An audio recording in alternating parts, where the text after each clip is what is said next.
Hey guys, welcome to another lesson of Pro Teaches Noob. Today I have, for the first time on this, Joseph. How's it going? And today, at Tristan's insistence, and I agree with her on this one, we're going to go over All-Star Superman so you can finally see one of the best Superman stories and realize he's not a, what do you call him? He's a fucking punk. Look at this guy. Look, we are gathered here today to tell the story of some jackass in a red cape who thinks he can fly and fight crime and all this other bullshit. And he's about to fuck around and find out. This story will prove to you just how good Superman is. Look at him. He's wiping his ass out in the snow because nobody wants to pay him to fight crime. What? He's got no money. He's broke. He's in the clouds right now. What do you mean he has no money? Oh, I didn't see that. I should put my glasses on. He's sitting on a cloud looking over the city. No, see, he's high. That's what that means. High you gotta up. be high to believe you can do that shit. Anyway, now the best part here is that Grant Morrison is able to just simplify Superman's origin into 4 statements: Doom Planet, desperate scientist, last hope, kindly couple. That's all you need to know about his origin. And look at that. Is he swimming in beer? He's flying near the sun. Oh.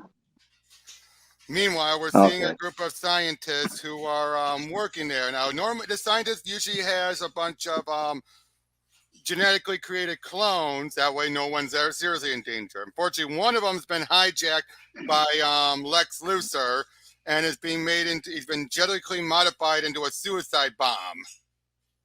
So he's damaging the whole place. Meanwhile, we see one of those other genetically created beings, a woman, is saying Superman is through the corona, but conditions aboard the Ray Bradbury, the ship, are deteriorating. So Superman. That woman looks morbid, dude. Well, yeah, she's not a perfect, 100% human. He can't beat her. That chick is scary as shit. Well, anyway, though, he's not fighting her. She's not the bad guy. That monster is the bad guy. She better back down. That chick is crazy. I ain't throwing hands at her. Okay. She'll win. Are you lit down? You know what I'm saying? I'm listening. I'm here. I know. I said she's just one of the scientists. Here's one of his other creations. It's her right there. Okay, I'm listening. I swear. I know. I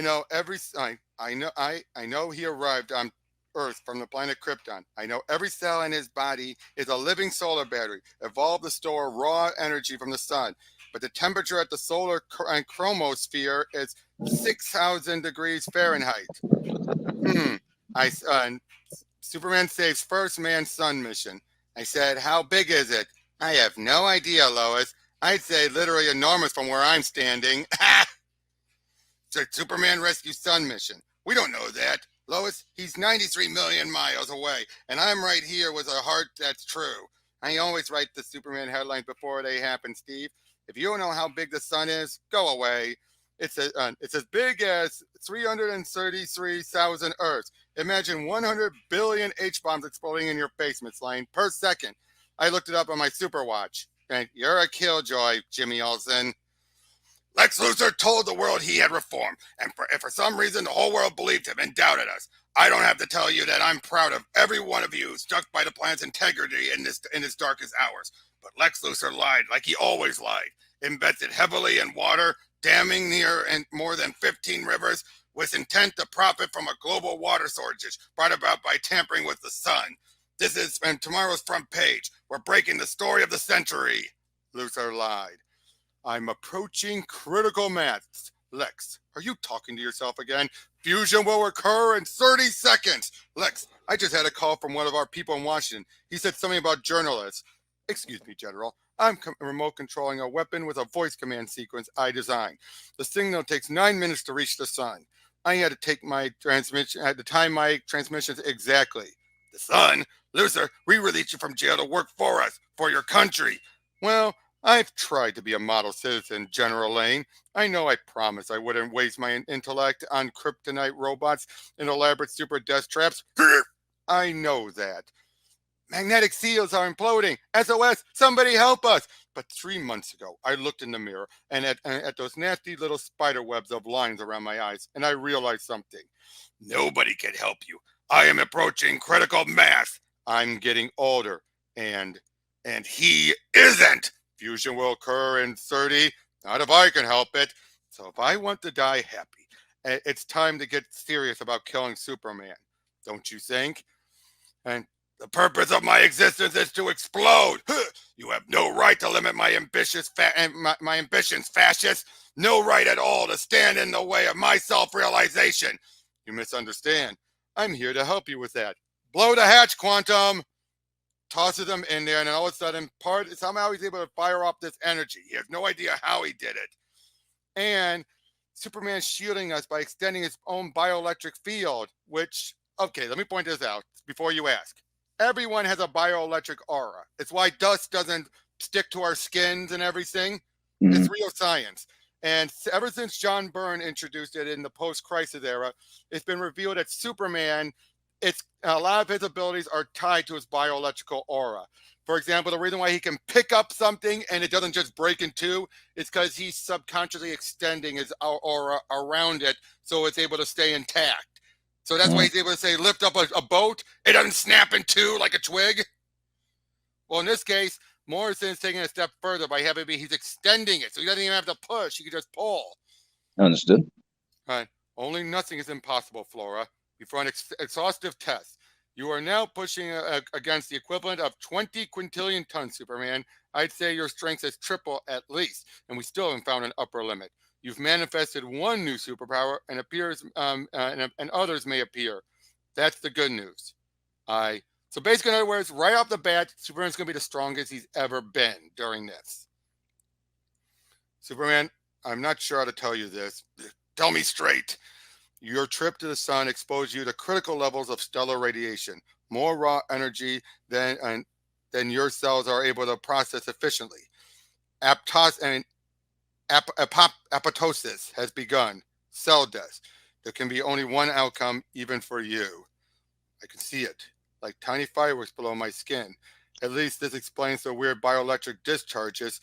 What a bizarre irony if the source of my powers winds up killing me when everything else has failed. Our own scan of your cells shows them supersaturated with solar energy, bursting from within. Superman, I'm so sorry. If I hadn't tried to steal fire from the sun, none of this would have happened. You risked everything to save my crew and me, and Luthor has used us to kill you. I'm trying to escape from a doomed world too, Superman. It's called the past. When I resurrected the DNA project and directed it towards the engineering of new human forms, I had one goal in mind. Don't worry, my partner, Agatha, only wants to read your DNA. She's one of our sensitives, genetically attuned to all life. Oh, it's like Bach. If only we could find a way to crack the Krypton code, we could grow a second Superman. Photosynthetic giants, Bizarro workers, and worker drones. I've dedicated the project resources towards building a new race of superhumans in case anything ever happened to you. Smart thinking. One of our Voyager Titans, mentally preparing himself for centuries of deep space exploration. The blue skin is typical of those anaerobic megastrobes. His blood is 80% liquid nitrogen, and of course, normal restrictions on human size and anatomy just don't apply in weightless conditions. Basically, he's explaining all the stuff he's able to do, and Superman gives him some of his own blood. That's not the blood, but it's something else. These are nanobots that he's showing off, and basically, and I promise you, we'll find a way to save you. But he's saying we're doing all this stuff, and if we're not able to do it, no one can, or to replace you if we have to. Thanks. There's always another way. No one must know. Not yet. There are things I have to do first. Great Caesar's ghost! Wait, he said. Exclusive interview, he said. Clark Kent is fired in 10 seconds. 3, 2, hold the presses. Wow! Where the hell have you been, Clark? Now, have you noticed? He was able to save the kid, get dressed, and put up this all act. And when he fell, gentlemen, Lex Luthor, We have a warrant for your arrest on charges of attempted murder and also crimes against humanity. Thank God. It's for my own good, I realize. Put me away, boys, before I do something really terrible to Superman. So, what did you think of that first issue? Uh, it's still unfolding. I gotta go into issue 2 before I. All right, but for what? For just for the start, the Superman was willing to just, without even a second thought, fly in, and even though it means he's going to die, he's not. He's not whining. He's not complaining. He's processing it, and he's going to try and figure out what to do going forward. Now, I should also point out something else. This is Morrison basically looking at this like, what if the Silver or Bronze Age had continued, and he's giving his own final story. Hence, why you're going to see a lot of pre-crisis things in here. Like Lois still not knowing the truth, and Superman has pulled off a bunch of stunts to keep deflecting from her thinking Clark Kent is Superman. To the point where we're basically going to be at a point where she no longer is even going to tease the notion because he feels like there's been so many false calls. It's like, yeah, right. Which, to be fair, makes sense, wouldn't you say? If there's been so many false attempts, she's eventually going to give up all hopes on a subconscious level. Probably. Let's move on. Yep. I forgot. There's one more bit. Okay. Nice sense of drama. Can you believe he walked smiling into custody? He could wind up in the electric chair. Do you ever worry about death, Lois? I mean, I wonder what I would do if I knew I was dying, Anne. Who's dying? Don't be so morbid, Clark. Anyway, a big country lummox like you, your skill for self-preservation is almost a superpower in itself. Oops, excuse me, sir. Clumsy idiot. Now look at this. Bumped into him, saved his life. Your boyfriend's an idiot. How dare you? And he's not my boyfriend. Why, thanks, Lois. I just don't know where my self-esteem would be without you. Alone in front of the television. Thanks for carrying all this stuff, Clark. Lois, there was something I wanted to tell you, Anne. If this is about the trial coverage, we can go over all of that manana. I have to fly, Clark. Lois, please stop talking for just 1 second. I have something to tell you. So, next issue. Clark Kent, and you've always been Clark Kent. Sorry, I just don't believe you. What? And I don't care how many times he tries to convince me. I've been through this before. I spent years trying to prove it, and now he's getting his own back with the cruelest trick he's ever played.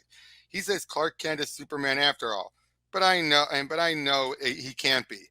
Okay, I'll go along with this, but there had better be a devastating punchline. And what happened to the big golden key, the one you used to have? Didn't think it was secure enough. The new key to my fortress of solitude is right here. See? Good afternoon, Superman. Can we be of assistance? Afternoon, robots. Please bring Miss Lane's car into the garage and repair the slight damage to the engine block. I smelled a leak. So you and Batman nixed the Toyman's plan to turn Gotham City into his own personal Disneyland of deaths? How is he? Batman? Great. You know Batman. Robin? Great kid. I always wondered if I should have taken a partner. No one could keep up. That key can't be safe unless I'm witnessing another one of your "there's more to this than meets the eye" moments. Well, try it if you like, Lois, but be careful. It's extremely heavy. It's made of a super dense dwarf star material and weighs 500,000 tons. I'm the only person on Earth who can lift it. And that's the way I like it. When you spend all day saving the world, you need somewhere quiet to relax. Wow! Just look at all that. What's the fat guy in the middle? Oh, the fat guy in the middle. Oh, that's just a robot. Is it just like one of the villains made a robot and utilized it, and he just brought it here. He just kept it as a souvenir. He just likes it. Yeah, it's like my Bob's Big Boy. It's like my Bob's Big Boy lamp. And also, there's the Columbia shuttle. Did he steal from NASA? No, he basically, once they no longer needed it, he kept it. Oh, they gave it to him. In other words. Okay. Lois Lane, and Pulitzer Prize-winning journalist, and I don't know what to think about this. Does it have something to do with my birthday tomorrow? Is this where it all turns serious at last? Is this where Superman's girlfriend finally gets what she always wanted? when we're married 15 years, when I'm sagging and he looks just the same, will he still meet me and say things like, "These are for you. I picked them on Alpha Centauri 4," or is he Nope. setting me up for another big joke? It may look like a modern art gallery, but it's actually the armory. Over the years, I've had to confiscate some of the galaxy's deadliest weapons of total destruction. And there are things here that can hurt even me, like this kryptonite laser. Ouch! I hope none of your enemies ever find a way in here, Superman, or an art critic. Ha ha! Allow my friend. Only my friends are allowed here, Lois. I especially wanted you to see what I've been doing with the old place. No lasting ill effects from your baths in the heat of the sun, then. Never better. Let Let me show you my new time telescope. Imagine I was able to contact my successors and enlist their aid to help prevent threats before they even occurred. So far, I can only receive brief cryptic message from the far future, but I'm working on it. That looks like Cal Kent, the Man of Steel of tomorrow, Superman of the Year, rated the 283rd century. This is from DC 1 million, an event that Morrison had done.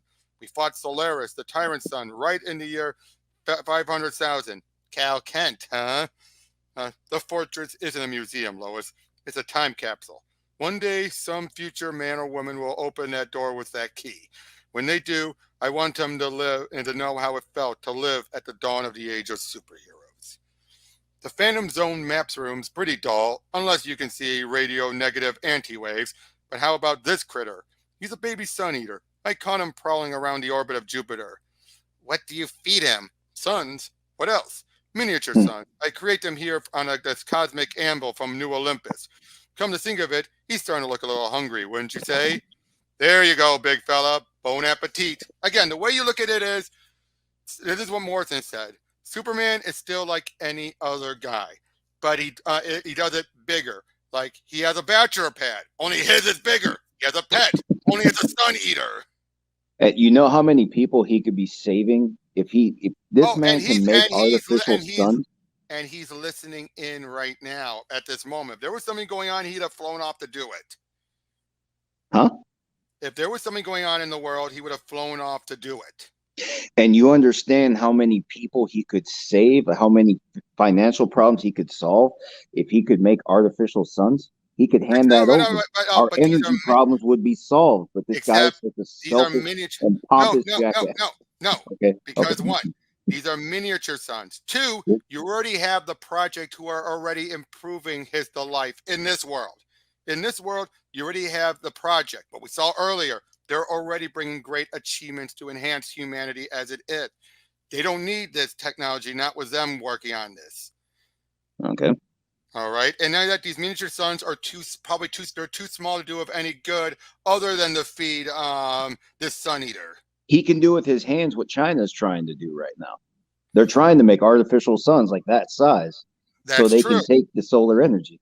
Yeah, but also and he only has that one, and this is from New Olympus. So in other words, there's a bit of magic to this.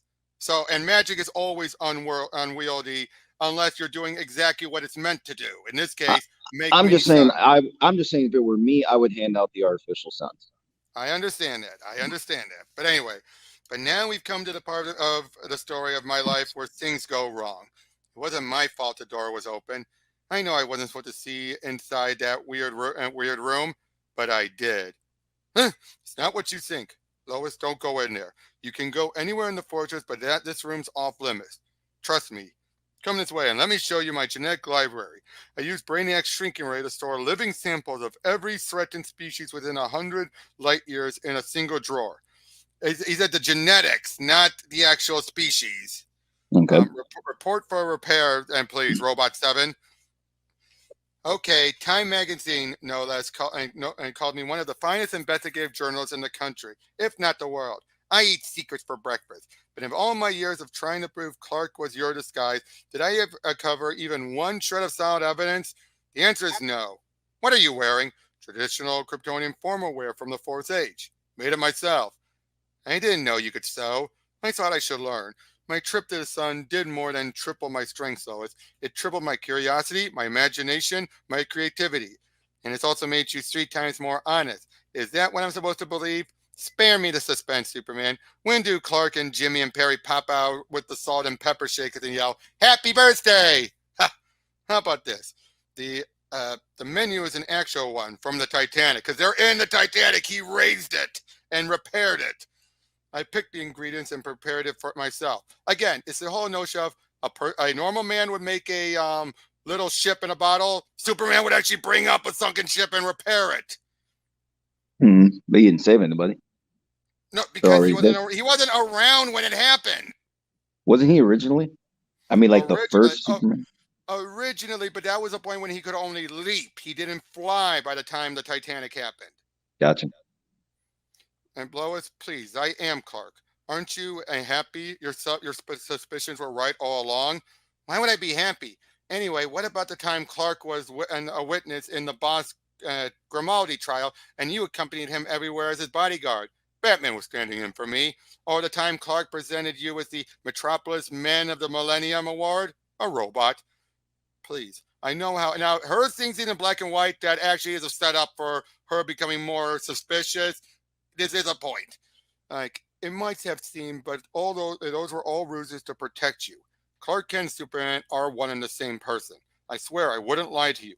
Don't swear, because if you were Clark Kent, if Clark Kent was secretly Superman or the other way around or whatever, if it was all a ruse, then that would mean you have been lying to me for years, wouldn't it? So why confide in me now, after all this time?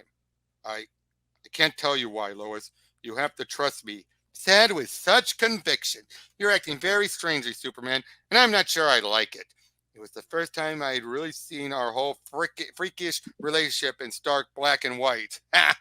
Now I keep asking myself, what does this have to do with that creepy room he keeps disappearing into? Why would he lie to me? Mirror of truth, huh? These new powers, his new super intellect, what if they really changed him? What if something's happened to his mind and he's brought me here to be part of some awful experiment he's planning in that room? How would I know? Again, she's getting more paranoid.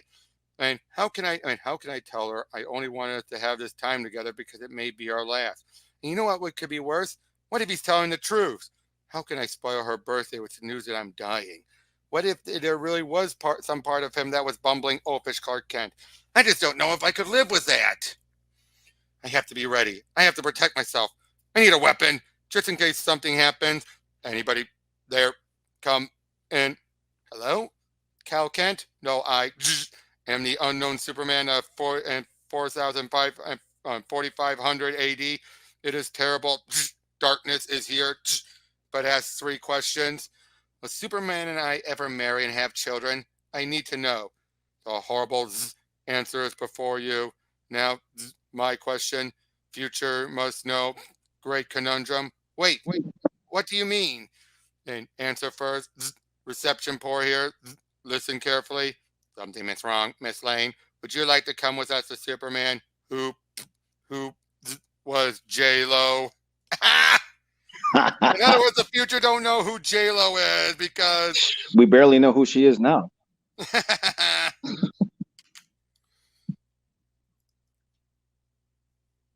But yeah, Miss Lane. I'm fine. Seriously, I don't need any help, thank you. Future Superman. Gotcha. It all makes sense. What if in that it was really him transformed into a monster, so awful he has to hide his face and lie about his deformity? He knows, I know. He saw a future, and he saw a future of his own vision of his own future in there. Superman, whatever he's become, whatever lurches out in that room, I have to be ready for it. And if he's brought me here to be the mother of a race of deformed superhuman horrors, he has to be stopped. God forgive me. He has to be stopped. Superman? Superman! Are you there? Ow. Superman. Oh my God. What have I done?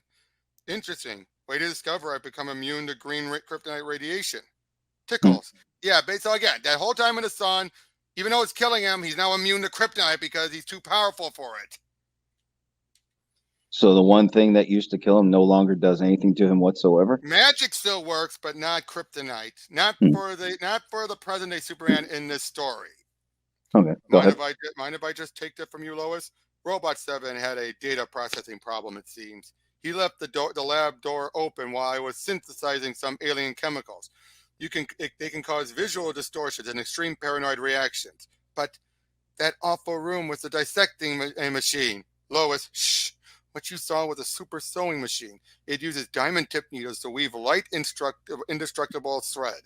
Sorry I kept disappearing, but I wanted to make your birthday present, and at 6 billion letters, it takes even me a long time to read and memorize an entire DNA code. What are you talking about? You almost spoiled my surprise, but I guess you can come in now. These new exogenes I've been making allow a human being to duplicate my powers for 24 hours. I was trying to keep it a secret, like that identity of mine, but this is for you. Happy birthday, Lois Lane. It doesn't look like it fits. Oh, it I think does. she's mad. No. See, it fits. Oh, okay. I That think was just. Why do they always give women tiny capes? I Like don't you need to know. be able to see them. To be fair though, Superman's cape isn't that much longer here than usual. Usually it's more flowing. This one just barely covers his ass. Yeah, So I just think this is more Frank Quitely's choice. He does not give anyone huge capes. But like Rob, do you ever ask yourself how Batgirl is gliding in the video games and she has a third of the cape of Batman? uh, true. Like, yeah, she's small. She's not that small. It just looks kind of stupid. Well, when the case of Superman, a Superman or Superwoman, you don't need it. Right. But why is I just don't understand that. Right. It's cool if people like it. I get that, but I know. My superpowers in liquid form. Happy birthday, Lois. You're serious? I get to be like you for a whole day? Bring it on. Metropolis! Crawl will eat you! That's my car. My new car.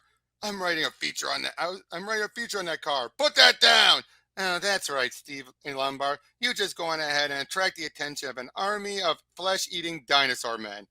God, that was Metropolis Sky Import. Our ride to Poseidon has been grounded thanks to the giant talking lizards and scalding steam clouds in the Midtown area. I should have known there was going to be trouble when Clark Kent wangled his way out of this birthday party farce. I swear that man can smell trouble.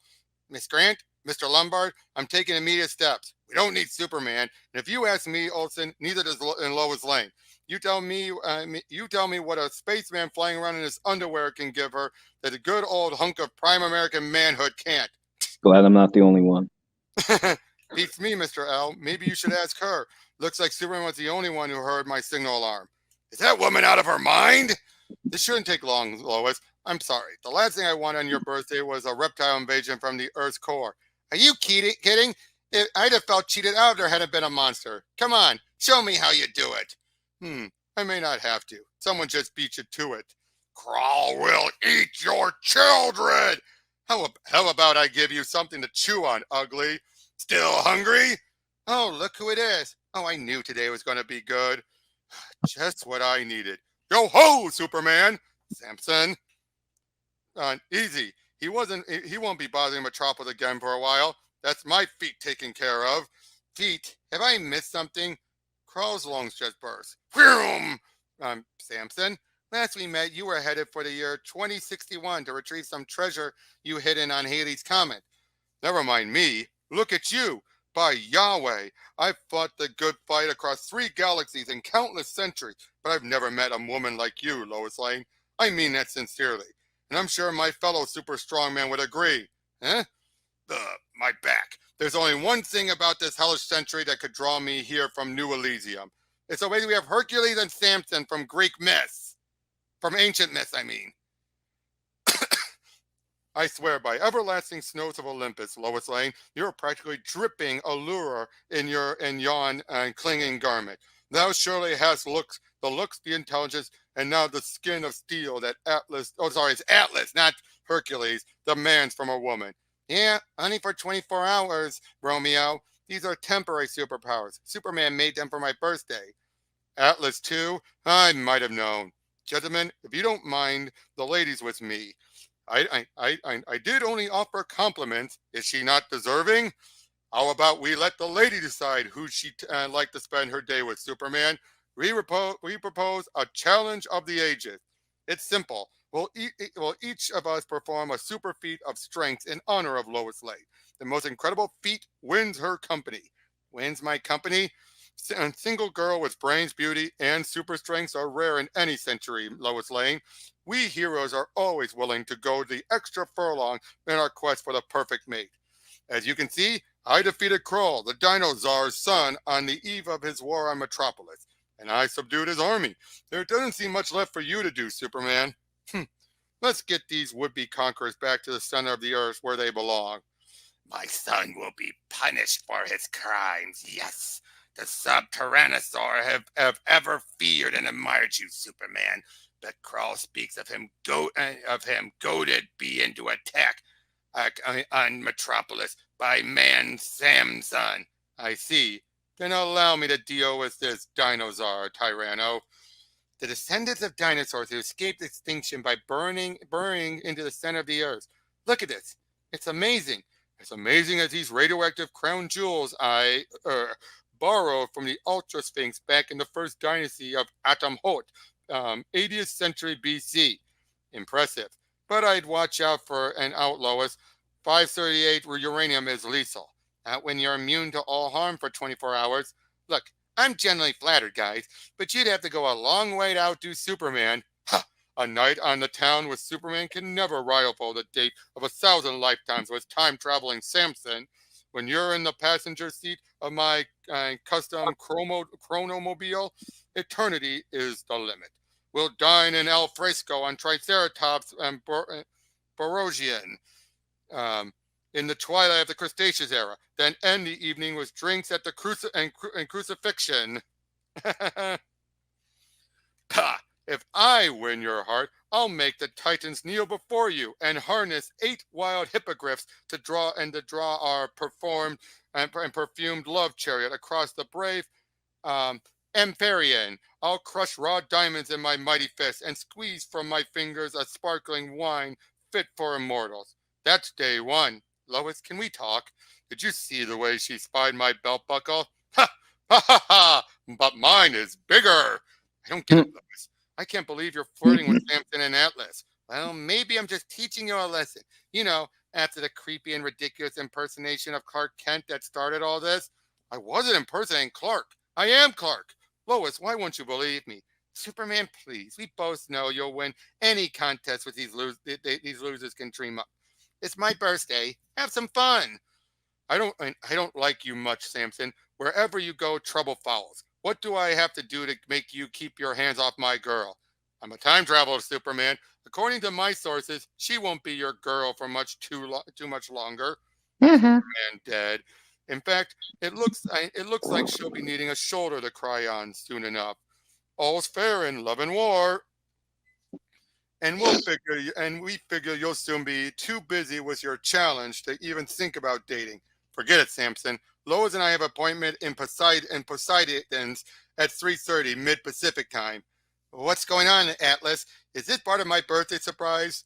There was something we neglected to mention. The Ultra Sphinx. This monster has hounded us like a fury since we borrowed the jewels of Adam Hotep. Just before your death, it said you completed 12 super challenges, the stuff of legend. You created life. You escaped from the Underverse. You overthrew the tyrant sun, and you answered the unanswerable question. What? Superman? What is it? Return what was stolen and pay the price. Lois, no! Halt. She exists now in a condition of quantum uncertainty, neither alive nor dead. To answer correctly is life. Failure to answer correctly is death. This is my judgment. You two morons stole that necklace, didn't you? We didn't mean for this to happen. Don't you understand? We couldn't fight the Ultra Sphinx without help, so we let it here. We tricked you, Superman, but I swear to living Zeus, we meant no harm to Lois Lane. And I swear, if she dies, you're both on a one-way ticket to the Phantom Zone. Superman, if it goes wrong, if we have to fight, Atlas and I will stand by your side. We won't have to fight, and you know it. If you're right, I'll find an answer to his question, whatever it is. Let's hear it. Question. What happens when the unstoppable force meets the immovable object? Ha! How about this? They surrender. Response acceptable. Superman, I was alive and dead at the same time. Oh my God. It's okay, Lois. I got you. Let's go. We have a date at the bottom of the sea, remember? Wait a minute. What about our contest? That's hardly what you'd call a feat of strength, Superman. He's right. How about I wrestle you for her? Or is the mighty man of steel a coward after all? Even the S on his back is yell. Okay, that's enough. Both of you. We're agreed then. If I win, you get in Samson's Chronomobile and leave the 21st century right now. I'll be leaving with Lois Lane on my arm after I've defeated you, Superman. I only have one weakness: scissors. I can handle. Can't quite seem to get a comfortable position. You can quit any time. Come on, fellas. Or would you like me to push?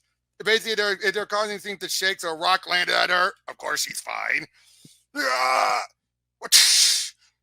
My arm! Take him, Atlas! He's weakening. Ah! Greek hero Atlas at Lois' party. Atlas scores with a lady. Well, what a party. You know, I've always had an unanswered question of my own. Everybody can guess what Lois Lane sees in you, but, why me, Superman? Well, I guess there has to be one thing I just can't help, Lois. There's something I've wanted to do since the very first day we met. Aww! My birthday gift is starting to wear off. Big time. I can't see the trees in Canada. I can't see all the gorgeous radio anymore. The stars have stopped singing like they used to.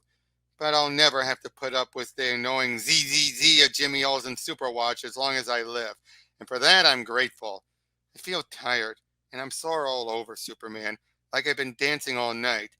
But thanks for letting me live in your world for a day. My pleasure. I do other things besides being Superman. You do a really good Clark Kent impersonation. Almost had me fooled. Where was Clark today anyway? Lois, I have a question for you. I've been to ask it for a long, long time, but things kind of got in the way. Lois, will you?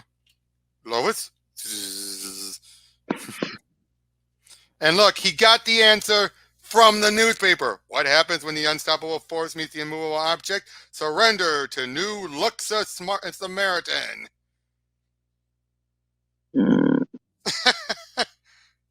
Doesn't make a lot of sense. Well, anyway, But but what are you thinking of it so far? well, it's not concluded yet. I'm trying to figure out where this is. All I'm trying going? to figure out where this is going. Like I'm Well, trying to see ahead. I'm trying okay, to see. I'm that's not fine. there yet, obviously. That's fine. Let me just go get the absolute edition, because the absolute edition actually will list out exactly what the 12 labor and 12 challenges are.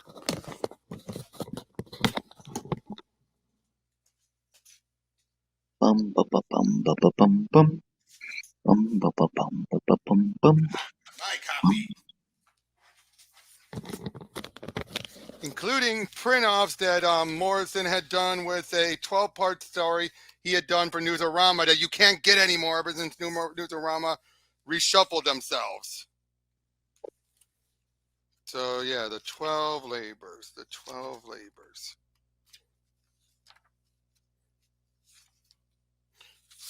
Okay, we've already up until now we've already seen some of them. Superman saves the first man mission to the sun. Superman brews the super elixir and answers the unanswerable question. So we've got 3 done so far. All right. Like, if I can't get these crazy future weapons to work, I'm dead, and so is everyone else.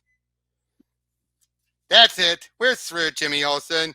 You've just been named the worst dressed man in Metropolis for the 2nd year running. Hey, that's not fair. The For-a-Day feature they based that on was I was down and out in medieval England. The year before, I was celebrating my bronze medal success in the homeless Olympics. Make all the excuses you want, pal. Rock Handsome, the space pilot, has asked me to go with him to the opening of Frankenstein on Ice, and I'm seriously thinking about taking him up on it. Rock Handsome? I can't believe you'd be so shallow, Lucy. Believe it, Jimmy. This is outrageous. It's all because of that gypsy cursed me with bad luck until the next full moon, right? We're in stress. What are you going to do to reinstate yourself in my affectionate before it's too late? What are you talking about? I'm Jimmy, and what are they talking about? I'm Jimmy Olsen. I look great. Basically, he's been doing this whole thing of where he's a day and a day of, where he think of it like, you know how there's dirty jobs and all that, where you have someone do something for a day. That's what Jimmy's been doing. I have to have Sound it like be you were home. saying a gay at first. No, a day, Did you a stutter? day. Okay. Yeah, for a day. And half Okay. the guys in the country hate you. The other half want to be you. And let's not forget the half that wants to date you. That's three halves, Chief. And so far they're all guys. Reluctant as I am to admit it, everybody's reading Jimmy Olsen on the weekend. Circulation on the Sunday plan is through the roof since we put you on features. But what are you going to do next? How do you top I was America's sweetheart for a day? Picture this, Chief. Some say space is the final frontier, but for me, Jimmy Olsen, it was one small step in an incredible journey and a chance to swap my stylish threads for a coveted coat of many colors. We can't go wrong. I love your for a day columns. They take 7 minutes to read, which quite coincidentally is the time I personally require on the toilet. Tell him, Agatha, he loves them. Hey, keep it coming. Those are the kind of off-beam factoids my audience eat up. I'm kidding, Mr. Olsen. My G-Men security team is coming with me, but otherwise, project's considerable resources are in your hands. Some bodyguards expecting much trouble. Adam and Eve are war cops, bioengineered to end large-scale conflicts using non-lethal means. Awe-inspiring, but you can keep them, Mr. Q. Don't forget, I have a super bodyguard of my own if anything goes wrong. Ah, the famous Superman signal watch. Let's hope you won't need that. Shield your eyes, Mr. Olsen. The Electro Kid are tungsten gas life forms with a brittle glass ecoskeleton. Their language is purely optical, and some sentience in this greetings may cause instant blindness. These shapes I'm making are the equivalent of words on a world of electrokind. Here they come. Superman rescued their lightship when it crashed into Saturn's rings. I picked up enough of their visual language to make myself understood, and now they're inviting me to their home planet. Impossible to turn down an offer like that. Bon voyage, Mr. Q. Anything can happen around here. And for the next 24 hours, I'm walking in the shoes of the world's foremost eccentric zillionaire daredevil. As leader of the, that's him saying it, zillionaire daredevil. As leader of the ultimate futurist think tank from the Sea of Ingenuity on the dark side of the moon. Jimmy Olsen presents, I was project director for a day. So much for the gypsies curse. Okay, projects are obviously an acronym. Can someone tell me what it stands for? I've dedicated my existence to explaining the unified field in a form of a perfect haiku. If we can first unify the fundamental forces in our imagination, you see all else will follow. I guess when you put it like that, to imagine the forces unified is to begin the unification. Too many syllables. What was that? And what was all that about? Have you ever heard the word haiku so many times in one elevator conversation? We G-types are designed to be specialists, Director Olsen. Unlike you, our social roles are predetermined. It prevents confusion. Whoa, I can't decide who I am from one day to the next. Say, what's this? Now we're getting somewhere. Do not open until doomsday. Please come away from there. Oh, come on. What about all the good stuff? The forbidden machines, the black ops monstrosities, the things from other planets. If I'm in charge, I want to see the cool stuff. Doomsday is a legacy of Project's origins in the U.S. Army's Cadmus division.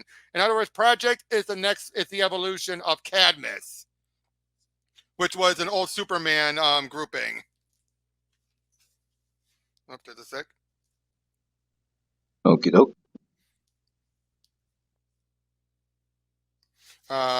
Doomsday? See, now that's the kind of excitement I need for my feature. These shielded tunnels beneath the lunar surface are known as the outer boroughs, and I brought you down here for a reason.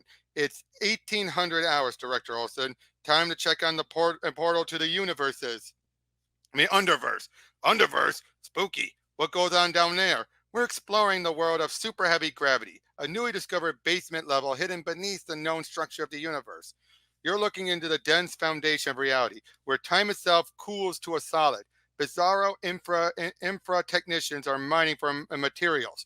I have something, but it's overloading the equipment. Look out! Director Olsen! Don't let go. You'll be crushed to atoms. The. Memo to self. Never mess with the queen of the gypsies. Now this is why I hire Clark Kent at the Planet. This is honest to good, get your hands dirty old school journalism. Are you listening, Kent? I made that dish out praise like this for another 100 years. What? Oh, my land, Perry. I just remembered I left the oven on at home. Gas mark 5. I'll have the Luthor interview on your desk by Friday. Oh, my what? The gravitational pull down there is immense. You okay, Superman? I'm so sorry about this. Strange. I felt a little faint for a moment, Jimmy. I'm afraid I couldn't save the worker who fell in there, but maybe I can bring back his discovery. There.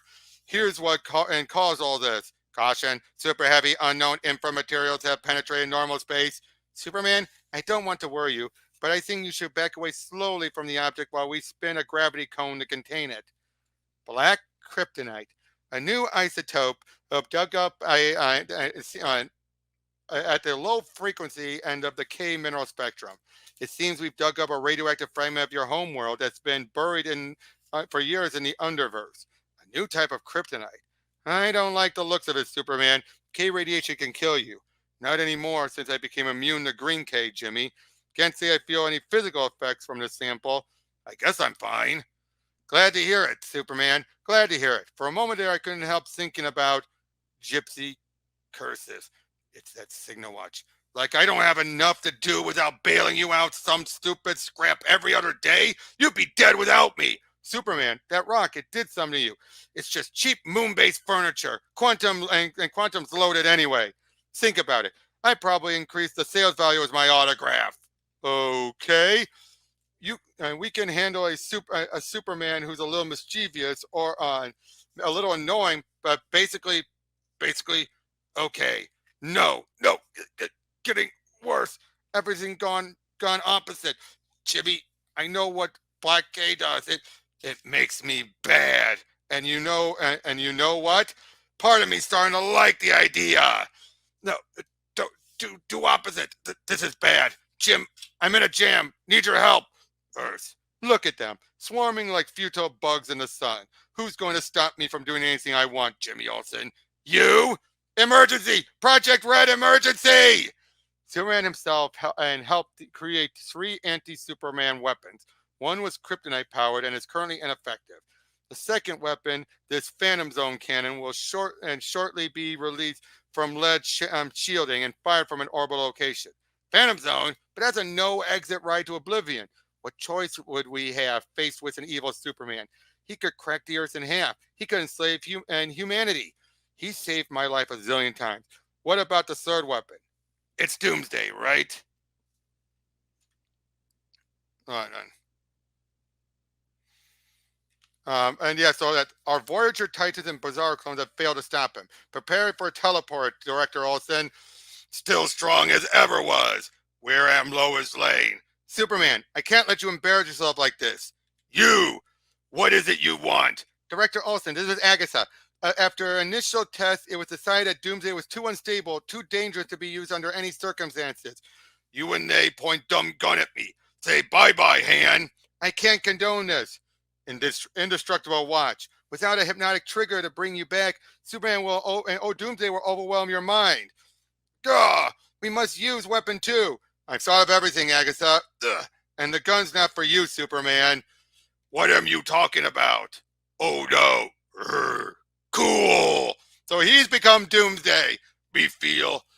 Mind am impossible. We feel. You feel this. We must fight. We must fire the cannon. 30 seconds, Mr. President. Olsen has 30 seconds left before Doomsday overloads his nervous system. Feel what? What am happening to me? No fair. Me get weaker. Me am die now. No die. Me scared. No die. No can die. Am Superman. No can die. Z. Don't let anyone see him like this. You hear me? Excuse me. I know this is going to sound insane, but Nathan and I are the producers of the Broadway smash Frankenstein on Ice. Here are some VIP tickets for the opening night. You and Superman just saved our lives from that terrible monster, so they didn't see him as the monster. The best for a day ever, and I can't tell anyone. The inert black K sample is safe in that lead-lined gravity box. Something for your trophy room. What a nightmare. The black K was Superman was everything you're not. A bully, a coward, a liar. Weird thing is, the worse he acted, the weaker he became. Just as well. I hope you'll take anything I said back there with a pinch of salt. Jimmy, I can't thank you enough. I'm glad I can always count on you, my pal, to think fast in a crisis. Anytime, Superman. Mr. Olsen, and we just used up our entire annual budget in one day. How do I explain this to Mr. Quantum? You don't have to. You have limitless resources. I checked the secret project bank account in Zurich. There was an infinity sign in the credits column. You can't know that. No firewall is Olsen proof. I still have 10 hours left as project director and a couple of last requests, including a large-scale, short-term cosmetic alteration to the moon, which I'd like to commission. Hey, I let myself in. What happened with Rock Handsome? He was arrested for selling mind-bending Mars rock on eBay.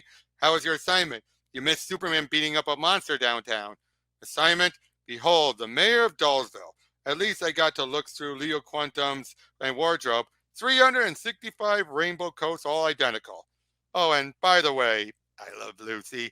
Have you seen the moon? What do you think? Did my curse wear off? Jimmy Olsen, get over here. Now here comes what many people consider one of the best issues. Attila the Hun, Genghis Khan, Al Capone, Adolf Hitler, Lex Luthor. You freely admit that these vile and appalling criminals are the men you reserve and revere above all as heroes and role models. Your insane schemes have placed in jeopardy the lives of every man and woman on the planet. This planet. Have you anything more to say before I deliver the verdict of this court? Superman made me do it. He should be on trial here. Put me away, you senile swatting toad. Get this farce over with. I'll do more than that. You're a human monster, Luthor, an amoral sociopathic predator driven by jealousy, greed, and a grandiose self-delusion. It gives me great pleasure to deliver the verdict of this court. Guilty on all counts of crimes against humanity. The sentence is death in the electric chair. Welcome to Striker Islands, Mr. Kent, built to hold the crazy gangsters of Metropolis in the 1930s and now home to 140 deranged and deformed super criminals. And I thought it was the garlic bagels that were making me queasy, Max. I have 1 hour. 1 hour in death's row with the world's most notorious criminal scientist. The gospel, according to Lex Luthor. Ahem. Yes, I'm aware of your lumbering presence, Kent. I was just finishing some fine detail work on the Bibliobot Mark II. A roving library. He'll read you any of 1,000 classic works of literature from Ulysses, a stately Pump and Buck Mulligan, to A Tale of Two Cities. Most of the time, he just floats around on his own. It's pathetic.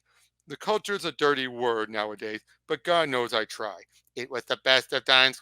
It was the worst of times. Could call him off. Whoa! Careful, Kent. Look at you. You write like a poet, but you move like a landslide. I'm sure I had my dignity when I came in. Afternoon, Luthor. I'm here on the floor for our interview. Your clumsiness may have saved me from electrocution, thanks to my rubber insoles. Whoa! How very ironic is it? Here I am on death row, courtesy of evidence gathered by your newspaper, the Daily Planet. This is kind of ironic. Almost makes us quit, Star Reporter. How about this pair of fat girls? Somehow they overlooked the high voltage death trap. Again, using his clumsiness as Clark to save people. I wouldn't call them girls. They look pretty tough. They've given me an hour to talk with you, Lex, to hear your side of the story. I saw that Da Vinci of Crime headline. It seems like a compliment, but there's a sneer hidden in there somewhere, isn't there? Follow me, Kent. This would never happen if anyone else on this planet had the wit to see it. The smug self-regard that powers his beaming, boyish grin. How does a man like you feel about Superman? Honestly, I I'm fine with him. He's always been friendly around the office, and you don't feel in any way diminished by his very presence on this planet? Strange. Our jobs don't tend to overlap. Speaking of which, my job as a reporter, that is, what is that? What are you writing about me now? Give in unintelligible squiggles. I can mentally crack any code known to man in less than a minute. Time me. It's shorthand, Lex. Simmer down. Shorthand? What kind of ridiculous affection is that for a man? Why can't you use an electric recording device like any normal hack? Those things just don't. I can't seem to get them to work around me. I picked up shorthand from my ma. Give her my regards next time you drop by the family plot. Shorthand. Okay, something else to learn. Imagine life on this world if some opportunistic vermin hadn't decided to dump its trash here, Kent. That's all I've ever asked anyone to do. Imagine how it was meant to be. Think about it. Without Superman to distract her, you just never know. Perhaps cool, cruel Lois Lane might actually have noticed good old Clark sighing faithfully there in the corner. Ugh, why aren't you blushing? I know you have feelings for her. I'm here to interview you, Luthor. Remember the big exclusive you promised my editor? I'm just saying. A tall, strapping Midwestern farmer's boy with brains, integrity, and no style of his own. That's a prize catch for any cynical city girl. Throw in some weightlifting, and that flabby physique of yours could even come to rival Superman's build. I don't know about that. I presume you'll be launching an appeal, but next to him, she sees an oaf, a dullard, a cripple. Next to all-powerful Superman, Lex Luthor is an idiot. And you know what, Kent? She'll never see past him to you. Hey! Are you trying to intimidate me, Luthor and Lex? We all fall short of that sickening, inhuman perfection, that impossible ideal. Feel that, Kent? Real muscle, not like his. Go on, feel. It's easy to be strong when you just happen to have come from the planet Krypton. This takes hard work. Impressive, but a little off topic. You sure don't act like a man facing imminent death. Oh, I don't, do I? Hands off, Kent. So, how's Superman these days? Pale? Tired? He seems just fine. Ah, but he's not. He only looks that way. I just don't get it. Why squander your resources and intellect on this, frankly, unhealthy obsession with Superman? You know, I've spent so much of my adult life in prison thanks to him. It seems like home. Predictable, comfortable. Same types recurring. The brutes, the strong-arm men, the ones who need a gang to belong to, a simple creed to follow. The masterminds, the loners. Strikers is my bottle city, like Superman's Candor, a world in miniature. We're better to establish an alternative than here, in the most hostile environment known to man.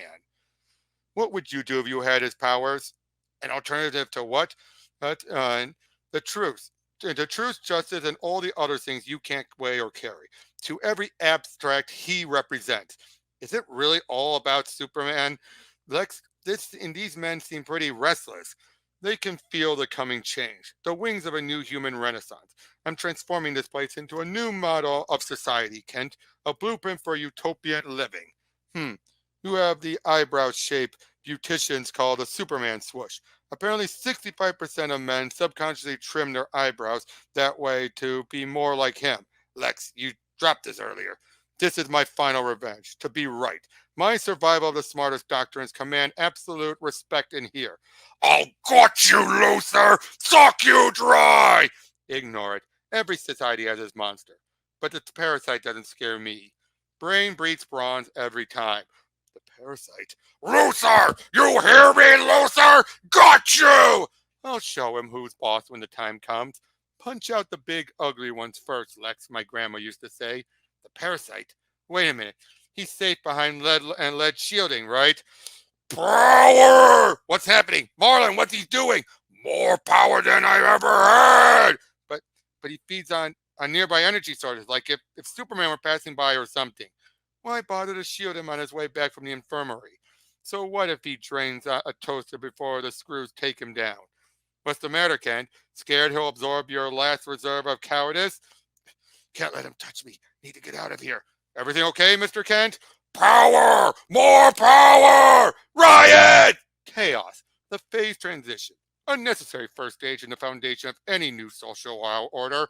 Power! Luthor, you're in terrible danger. My stress ulcer. Kent, that's tear gas, you moron! Bye, girls. I'm in danger, he says. You're under my protection now, Kent. In my world, Kent! And some other slob of the journalist can have Lex Luthor's story of a lifetime. I'm can't see. Ugh! How do we get here? What just happened? Sir? Superman. That could have been my skull, Kent, you oaf. This way. Uh-oh. I said follow me, Kent, if you want to live. Never mind your glasses. But I can't see without them. Everything's a complete blur. Run! Don't tell me. It's your asthma. Keep up, Kent. Now he's around the corner, so he's not seeing that. That's some security system. You know part of me would be happy watching these animals tear you apart, you sanctimonious ox. But I want you alive. I want you to tell my story. The story of a man who refused to bend the knee to an alien invader. A man who dared ask the question, who does Superman think he is? Wouldn't you rather talk about your achievements, Lex? Can we stay away from the parasite? I really don't think it's safe down here. My cell is down here, and that's where we're going. You want to live, don't you? Like a sword! Bullets won't stop him. He's converting the kinetic energy into more mass. You're right. Look at him, bloated with power. Nothing left but a mouth and an appetite.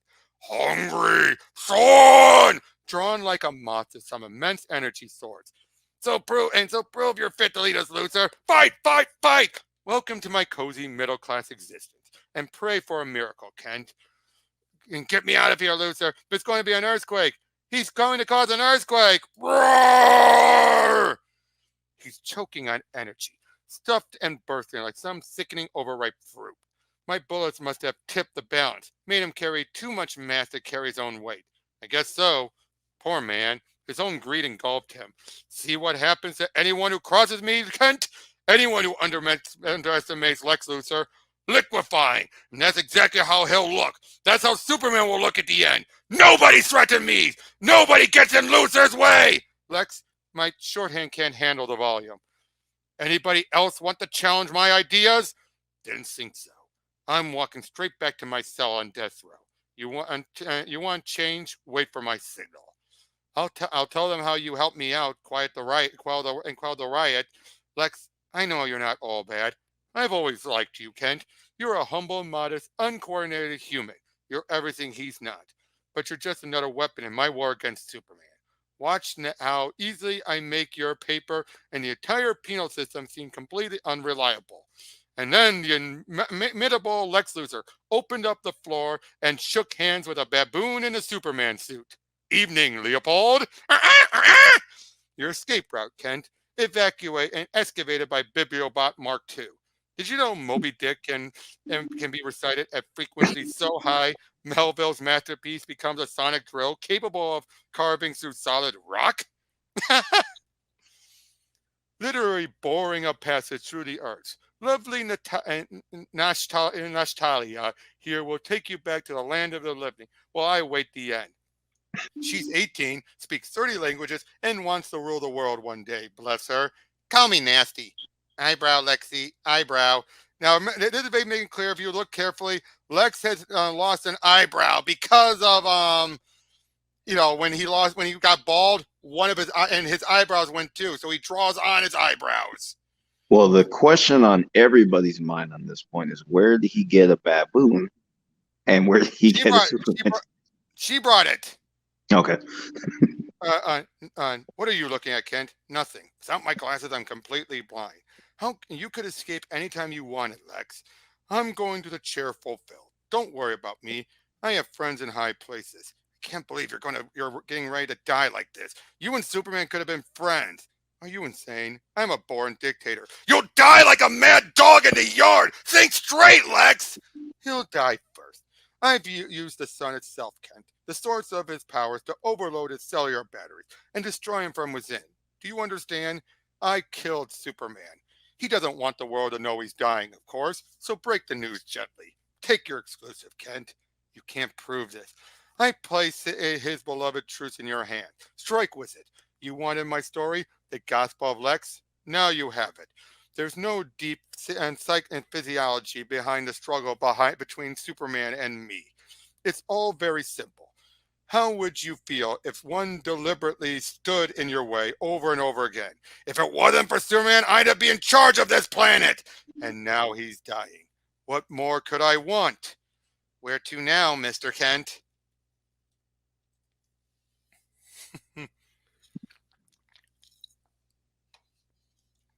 The fucking dog has a cape. Well, it's Crypto. He always had a cape. I got that. It's always funny. You maybe can't imagine how it was for us. Your ma and me, we'd been married, it must have been 10 years by then. And Lord knows, one thing after another, we both bitterly regretted that we couldn't have a child. You know me, Clark. I've never been much of one for sitting in a church, but what else could I do?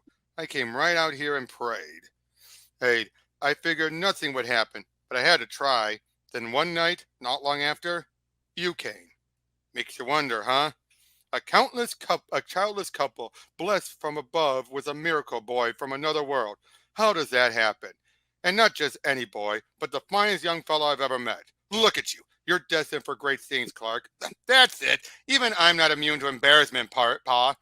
You want me to shift that old tree that got hit by lightning last night? Sure. But it looks to me somebody's got other plans for you. Ruff! Crypto, where you been, pal? Crypto, come on, boy. Hup! Ruff! You ready? Ruff! Catch! Woohoo! I stopped listening to my pa when I was his age. Land sakes, Pa, you're pale as a ghost. He can fly in space now, Martha. Oh, I keep track. If everything happens for a reason, why here? Why us? He doesn't belong on a farm. Maybe none of us do anymore. Jonathan? Evening, folks. I hear you're on the lookout for some good men, Mr. Kent, for the harvest. Now, this him just having fun. Ma? Who were those three men I saw in the high field? Pa knows I can bring the harvest in single-handed. Well, I have to say they're a mite unusual, but they're very well mannered. Clark, your pa wants this done his way, the old way. Hush, here they come now. Clark, I'd like you to meet our new farm hands. Men, this is my son Clark I told you about. He's starting to be a journalist. Incredible. Clark Kent. My name's Calvin Elder. I'm honored to meet you. These boys met in the war. Did I hear you say right, Cal? The big fella don't talk much, but oh yeah, he's seen some action, you betcha. Our pleasure, young Mr. Kent. Our pleasure indeed. And this other little guy walked in a circus as the pint-sized powerhouse, he said. But it was the one in the bandages. When he shook my hand, I felt a chill go up my spine. They're hard workers and all. It's just, I don't know what it is, but I'm suspicious. Suspicious? Don't you think maybe this whole investigative reporter thing has gone to your head, Clark?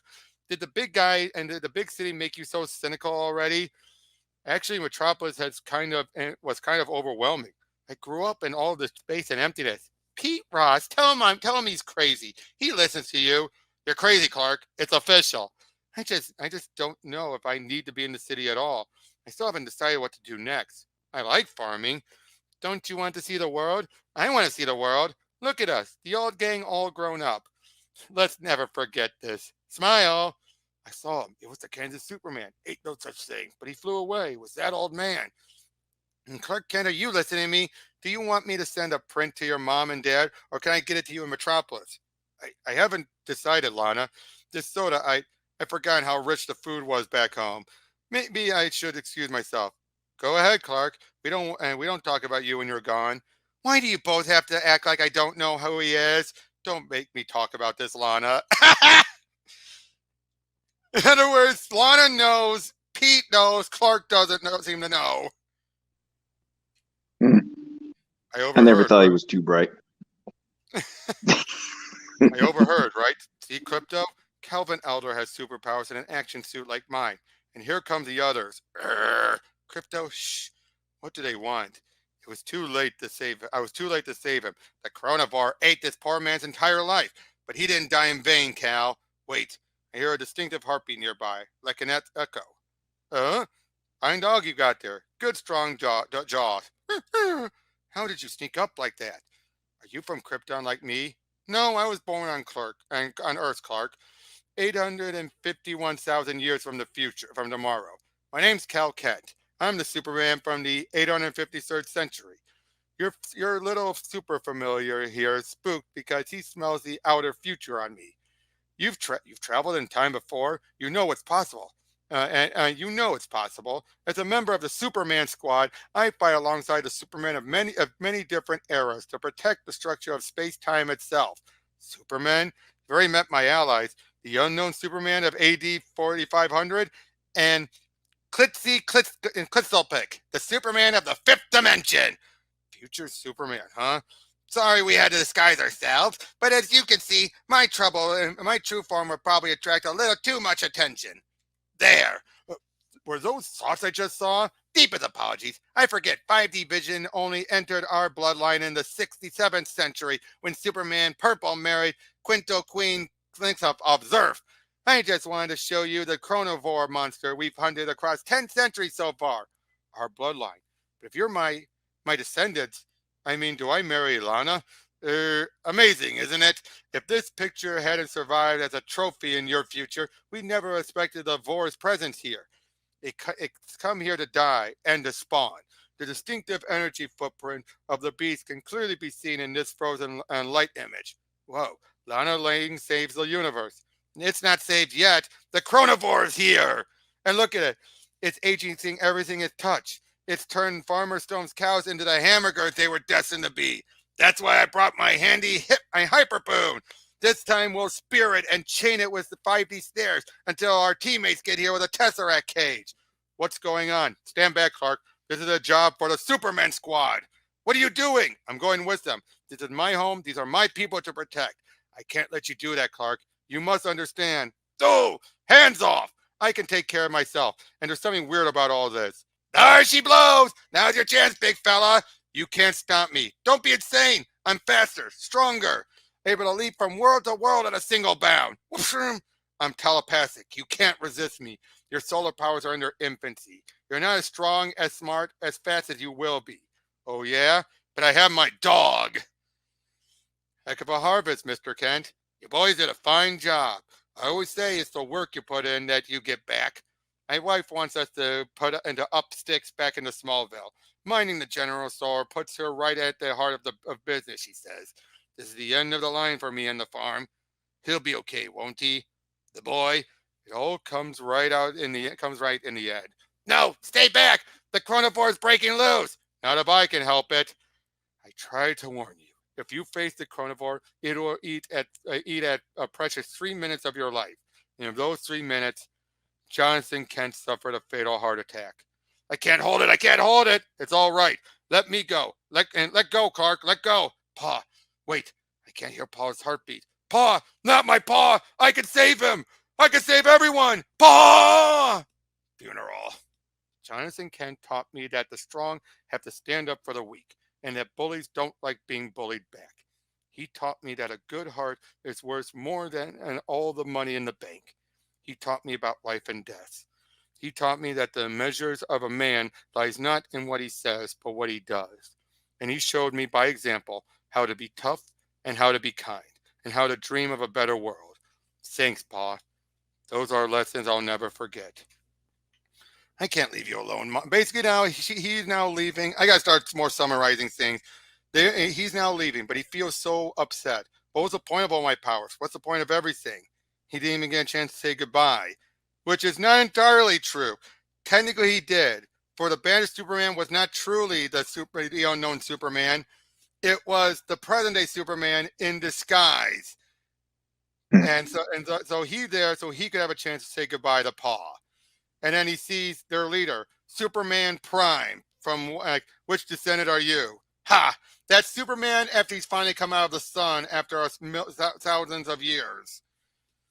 And he gives them a flower from New Krypton because he was able to fix and bring back Krypton in DC 1 million.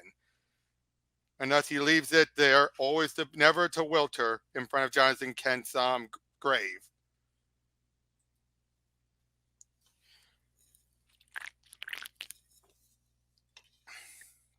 Now, in You this should case, mute when you drink.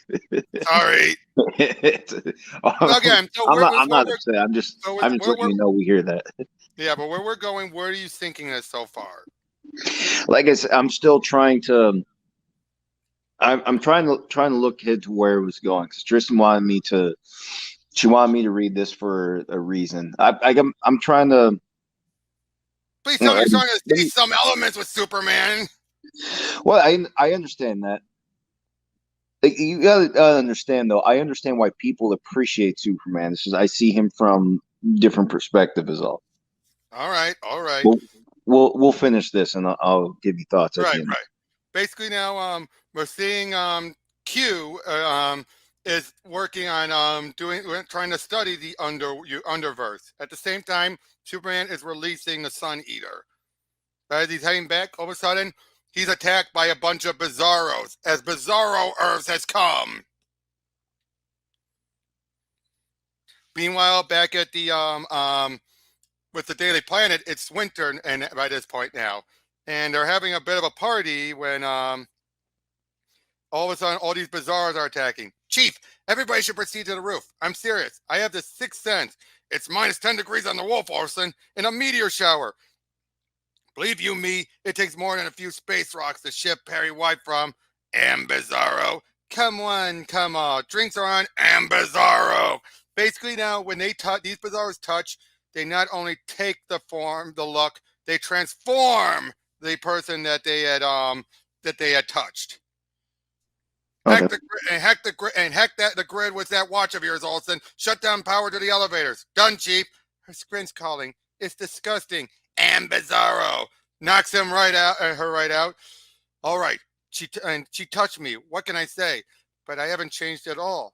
And like Allie did. I'm immune to it. Oh Lord, poor Allie. I just threw out the windows like a football. Still no response from Superman. Don't forget who just saved all of our lives. And our ride's on his way, Mr. Lombard. Some of these things were people once. What's happening here? Where's your pal Superman now when we really need him? It's okay, Mom. Everything's okay. It's Superman. He'll find Daddy. Superman. Me am no Bizarro. Me am be you friend. Bizarro. All of you back in the library. Stick together. But my baby. Relax, ma'am. He's safe with me. Safe with Bizarro. Get ready to run to your mom as fast as you can, okay? I'll try out one of my new powers. Jam! Sending out some of its energy. What is it you want? Bizarros have never been organized or as hostile as this before. Your people and call your people off. Am no want fight you. What want all you am no becomes a Bizarro. So you bake their way up there. They're starting to get attention. Bizarro like. Olsen the project. Anyone? I thought I'd change this number, and I had this number changed, Mr. Olsen. Look, we're dealing with a planet eater, and in its own crude way, it's trying to mimic the Earth to appear less threatening as it moves in for the kill. It attacks. So, in other words, they're dealing with their own threats too. I'm afraid we have our own problems up here. You have problems. It's 9:30 in December. So where do we find sunlight? Superman, wait. Sorry, I was held up. I had to release my Sun Eater back at the Cosmos before he outgrew the Fortress Zoo. Then these new Bizarros attacked out near Mars. Lois, this is a different situation, and I'm only one man. Superman. One of them copied me in his own backwards way. Hey, he could be here any minute, Perry. I understand, but you need to know that Lombard here seems to be immune to the Bizarro touch. Howdy. I was just about to remark. Interesting. Mind if I take a quick look inside, Mr. Lombard? I've got nothing to hide, Man of Steel. My pleasure. Any way I could help? Always been a big fan, as you know. I could see what made you immune, but I don't know if I could recommend those performance pills in your bloodstream to everyone. Ha! So it's the steroids that made him immune. But yeah, so Superman is about ready to fly out and deal with these. The cube world is affecting the tides. It's a direct call to action. Superman, come back to me. I will. As soon as I knock some sense in that planet up there, Lois, the formula for an experimental Bizarro repellent is right here on this card I plan to give you. Merry Christmas. Godspeed, Superman. So he flies up there, it smashes into the planet. But then, Olsen, explain. He heard it. I guess it's crawling its way back into the Underverse. It's licking its wounds. But what about Superman? What happened to Superman? Basically, by attacking, remember, that wasn't really a planet, it was a creature taking on the form of a squared Earth. So, in hitting it, he'd heard it and it left, but took Superman with him. No surrender. Am no beat. Hurt more. Fight more. By that, you mean the opposite, right? It's over. You know, revert to the Underverse and bother Earth again. No down sinkhole, go to Underplace. No into cold, us go, no freezing, good dark go. Oh, your world's burrowing into the cosmic sink beneath our universe. That's why the sun's light is receding to the red end of the spectrum, and the gravitational pull's increasing. Me am no first Bizarro ever sink. Am no hurt Bizarro head. Me help us all die. Ugh, I can't fly. My powers are already fading. Bizarro, I need your help, or I'll die here and leave my world in danger. Die am good. You'll get no help there, Superman. But one in every 5 billion copies is flawed. Unique. Unique. Different. Not mindless like the shambling mockeries, but sensitive and self-aware, suffering alone in a world of confusion. His name is Bizarro. He's a Bizarro. That's funny. So basically, yeah, all throughout all of this, he's going to talk with Bizarro, who wants him to stay. Why? Because he needs someone who's actually have his own intellects. Unfortunately, he's like a teenager, a needy teenager. And basically, we keep on seeing all this stuff about Bizarro worlds. We even see Bizarro Jor-El or Lee Raj, and he is the king of Bizarros. And he's figuring out a way to get Superman out of there and help him. But again, Bizarro doesn't want him to leave. And meanwhile, we're finding out that Quantum is going to tell Lois about Superman dying because he thinks he's not coming back. So, and also something is hiding in the sun. We don't know what it is yet. So Superman is able to convince them all to help. Why? Because he soon realized he has to talk like them. No, wait. No, listen to me. Me am no one you am listen. Now here I'm not got me hooked. Ignore this. Me have nothing to say and nothing you'd want to see. Go away. Him and no get my attention. Me am no can't wait to hear what him am no say. Me am off for Bizarro's chance to be lazy, good for nothing slobs. Look over there. Me am no offer Bizarro civilization a chance to make monument to last all time. Chance to no make most useless, boring fireworks ever for unglory of Bizarros and no celebrate all night. Me am no say you all no work for to build no and to no build fireworks. Sit and wait all night. Fireworks am totally non-constructive waste of time. Boo! So basically, by convincing them all, they start putting it all together. Basically, we see some of the Unjustice League are also helping him to show up. We also find out that Bizarro, he just feels so unappreciated because he thinks so differently and no one cares for what he does. He just feels like, yeah, he soon wants to go up there and say like, "Take me with you, please." But Superman tells him, maybe you're different, not as a cruel joke. Maybe you're proof that the home Bizarro world is getting smarter. Maybe you can help improve them if you just keep trying and not give up. So, and they soon find out that King Loreg is and Lejor is going to sacrifice himself, even saying wants Bizarro to go. But Superman was able to convince them, and he sends them all out there. Like, tell the story of Bizarro home. Tell them how they made the rocket ship out of garbage to shoot the traveler home. I'll try. So I only need some heat to activate the engine, yes? So yeah, they're able to and get it working by taunting Bizarro to attack him and launch him and sending him out there before it was too late. Hello, Did the Flash always have gold chains on his suit? Not that. No, that's this version. Just this version. He has a clock on his chest like Flavor Flav.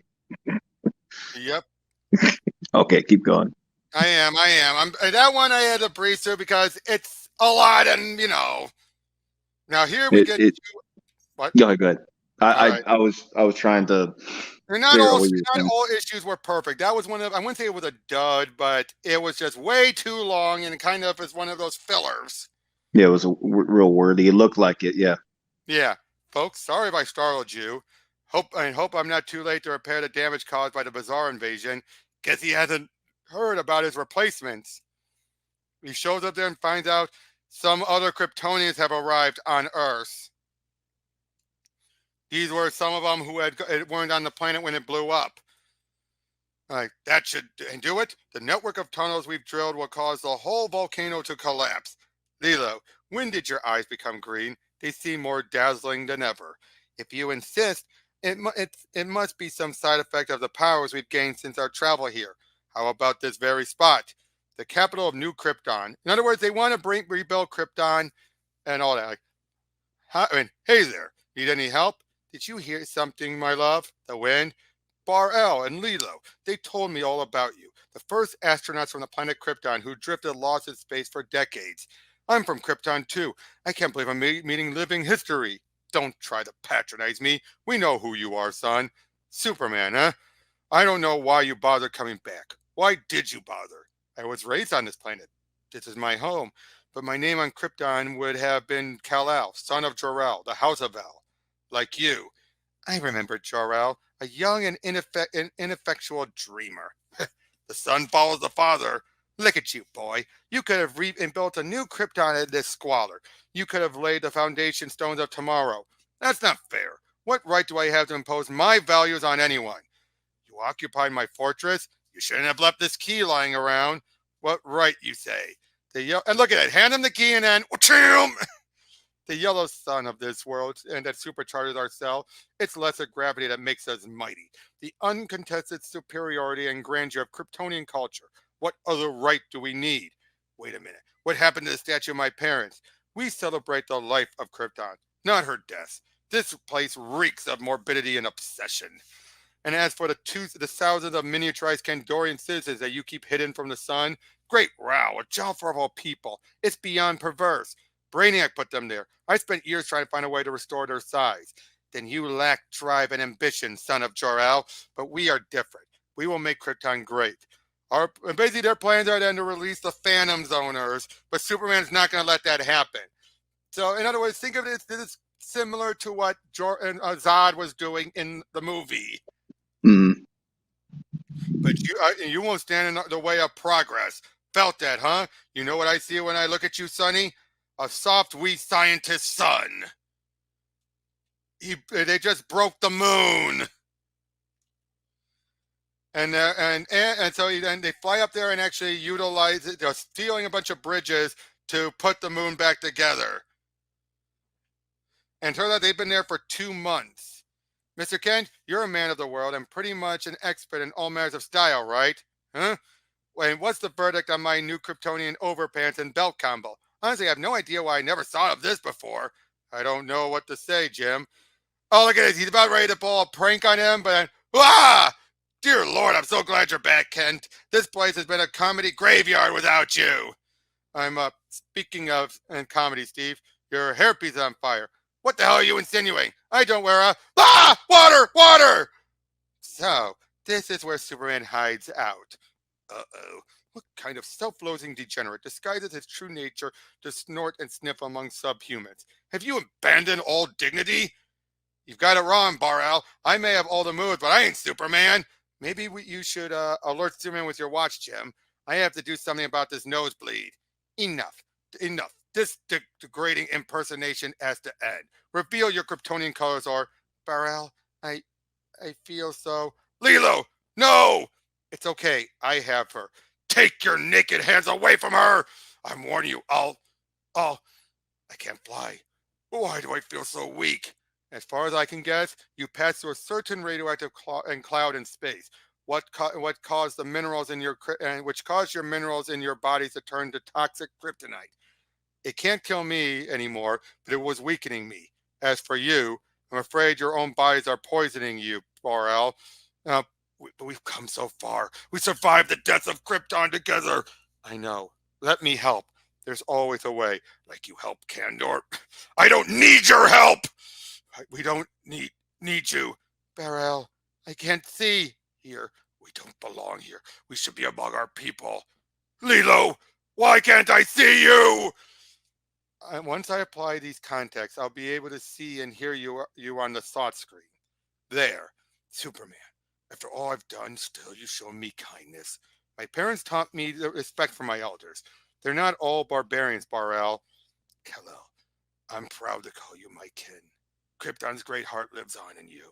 You're right about one thing. I am a scientist's son, and it's in my nature to observe and learn, and not to interfere too much. Perhaps I could have done more. Do what you must, Superman. Yes, we don't have much time. There's one way to save you, but this has to be your choice. The ray will dematerialize your bodies into the Phantom Zone forever. Then put my hand in hers. Put my hand in hers where it belongs, Kal-El. Another big adventure, my love. Where you go, I go. We go together. If I still have time, I promise I'll find a way to restore you both. Until then, the Phantom Zone will have some law and order at last. Oh! That looks goofy. It's Frank Whiteley's artwork. Well, it's not so much like the shading and the color scheme even. I just think overall that suit looks right. They look like Teletubbies, dude. They're like Teletubbies with capes. Superman flies a bunch of kids around to see Egypt and everything, and he says your visits are all some of the have to look forward to. Recording. I, Kal-El of Krypton, being of sound mind, declare this to be my final desperation. Superman's last will and testament. There's so little time left now. The end is getting closer, and there are still so many things I've yet to achieve. The time traveler Samson told me I'd complete 12 legendary super challenges. Hold on, let me double check what some of the others were. There were a few others since then. Oh, come on.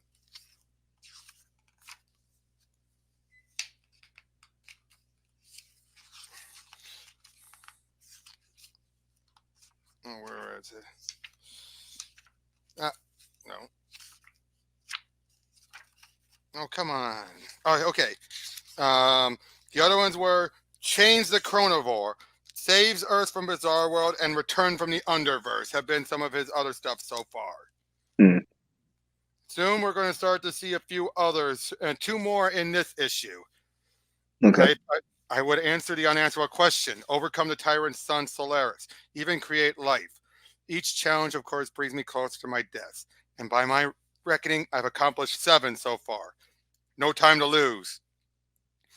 So he's ready with Quintum's help to try and help with the Kandorians, or at the very least go down there and talk with them. Find a way that they could still help out humanity and do what they can, even at their reduced size.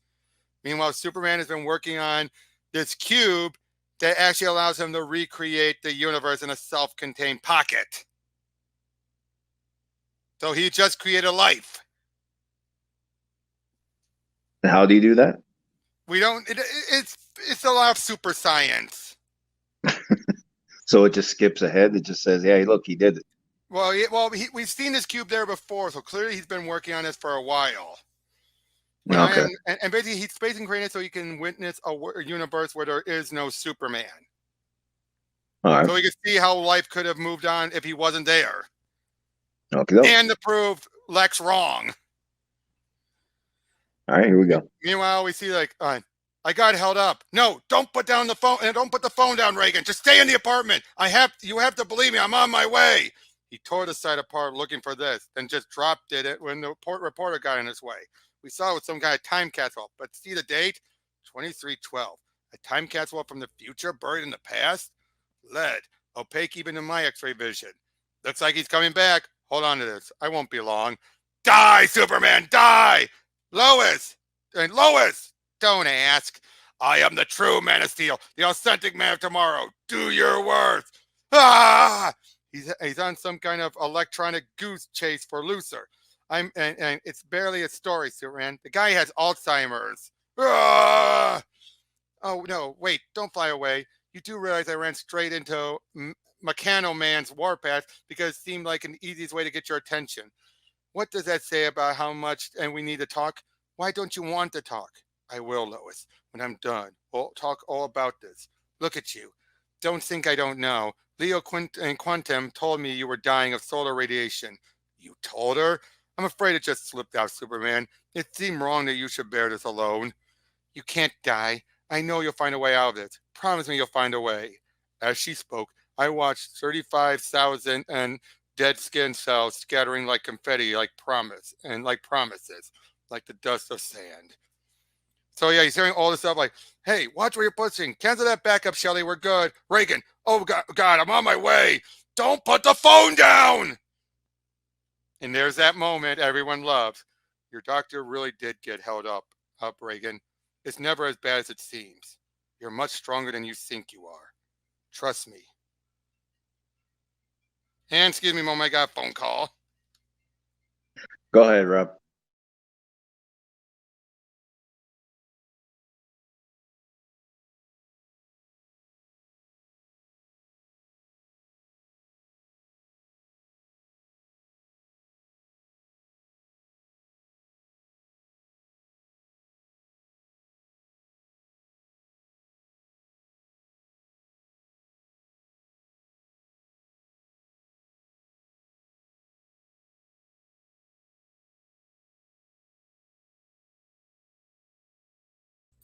I'm back. I'm gonna have to edit that out. But first, give me a moment. I gotta go change my StreamYard thing for so I can know that my gaming stream is gonna be at 4.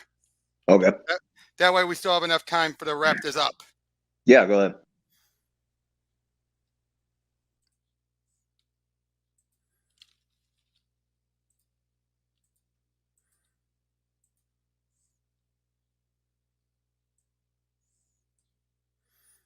All right, there we go.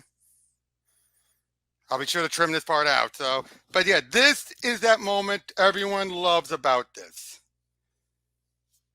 I've seen this meme before. I have seen the many parodies.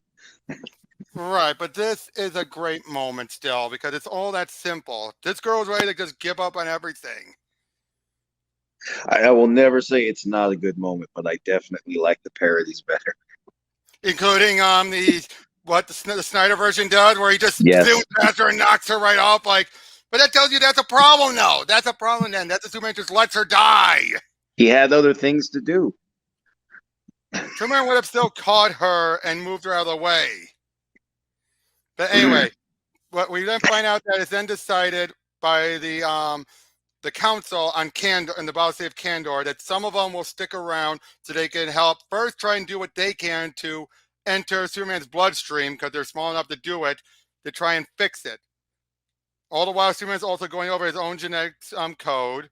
He's also, and while he's keeping an eye on Earth's Q as it's constantly developing at a faster rate. You won, Luthor. I'm dying. The world is yours, at least for the 3 weeks you have left before they execute you. 3 weeks, Lex. I challenge you. All those things you've always said you could have done to benefit humanity if I hadn't been in your way, it's not too late to put that brilliant mind to work. Lex, I know there's good in you. All the while, he's still constantly watching it. He also got a message from another Superman in the future. Solar Intelligence System. My ace challenge is on his way. Almost completed my new costume. So he now puts Candor on Mars. It'll be a good place for them to stay, away from human culture and everything, and to be able to live out on their own. Meanwhile, on Earth's Q, behold, I teach you the Superman. All the while, then, also Superman has figured out how to crack his genetic code, along with instructions how to combine human and Kryptonian strands. That's how much he trusts Leo. And but now they reveal, now those microscopic Kandorians reveal they can't do anything to save him. But what does he do instead? They'll try and be done to help cure people, Earth diseases. Meanwhile, on Earth Q, Superman exists, but not in the normal way, as we see Superman's creation. It just sucks. Hey, that is the old Joe Shuster style. I'm just talking about the cube. Oh, I just think it sucks. and the Clark Kent, a mild-mannered reporter who never let me forget how it feels to be a downtrodden ordinary man. I leave the headline of the century: Superman Dead by Clark Kent. Now we get into the last two issues, but throughout all those, look at what Superman did to help. Mm. So see, he is doing everything he can to make sure the world's left in a better place before he leaves. He's not giving out artificial suns. You know how many No, but hospitals in Venezuela are? but You know how he many did. hospitals in Venezuela need electricity right now? You know how many No, millions of again, people he no, could save? Quantum is already working on that. All right, all right. He doesn't. Why do it when someone else is already working on it? Because he's Superman and he supposedly can do it better. Quantum is equal to Superman in the intelligence. But anyway, Lex gets electric chaired. Oh, you morons! You knuckle-dragging Neanderthal! That last perfect cocktail you allowed me to mix contained a hidden pre-programmed shape-shifting molecule I designed. I just drank the 24-hour superpower serum, and that'll be Mr. Luthor to you. Give my regards to your sister, because Luthor was responsible for her death before.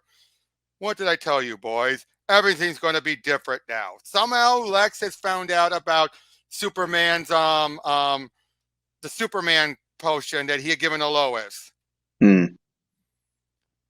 You can't leave the gravity stable to me, Superman, if you wish. This is just my way of saying goodbye, Robot 7. It was one of the most dangerous creatures in the universe, but I miss having our little sun eater around. I hope he found his way back onto the migration routes out past the Oort cloud. Superman, you seem unsteady. Maybe just a little. Cellular breakdowns happening faster and faster now. The end's near, and I have to stay alive long enough to complete my final task for humanity. That's why I need your help. You robots will have to maintain areas of the fortress like the Bizarro Zoo. These poor creatures distorted during the invasion from the cube Earths require special care and attention. And you asked for this to be preserved in super laminate. Zabbaro's poetry, that lonely sane voice of a sunken, dark, and marvelous world. What a life! I've traveled across time and space. I've seen and done things beyond imagine. Blessed with friends like Jimmy and Pete and Lana and Jimmy and Batman. What incredible adventures we shared. What amazing people I've known. But Lois, dear Lois, I loved you most of all. And no matter how dark it seems, there's always a way. Yeah, obviously I'm in an authentic Luthor layer. I'm not going to say which one. Durr. At least Uncle Lexi takes my world domination plan seriously. Anyway, sounds like, ha! Couldn't resist it. I have his powers for 24 hours, Nashtalia, thanks to that serum only I could have invented. How's your mom? Mad at you. So what's it like, Lexi? When can I get all super powered up? On the day I can trust you with the keys of the family car. This is the ultimate high, sweetheart. I set the scheme of strikers and a scum of strikers free to keep the science police and special crimes unit busy. Try not to provoke them. Don't just stand there like a statue. Observe. Genius, simply as that. Ha! Those must be atoms, little empty bags of possibility. I won't need any of this stuff. It's all yours to play with.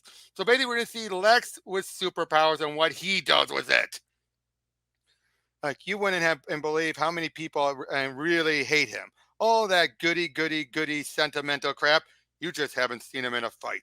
Even with superpowers, I'm not stupid enough to go up against Superman without a little extra insurance, but he should be half dead by now.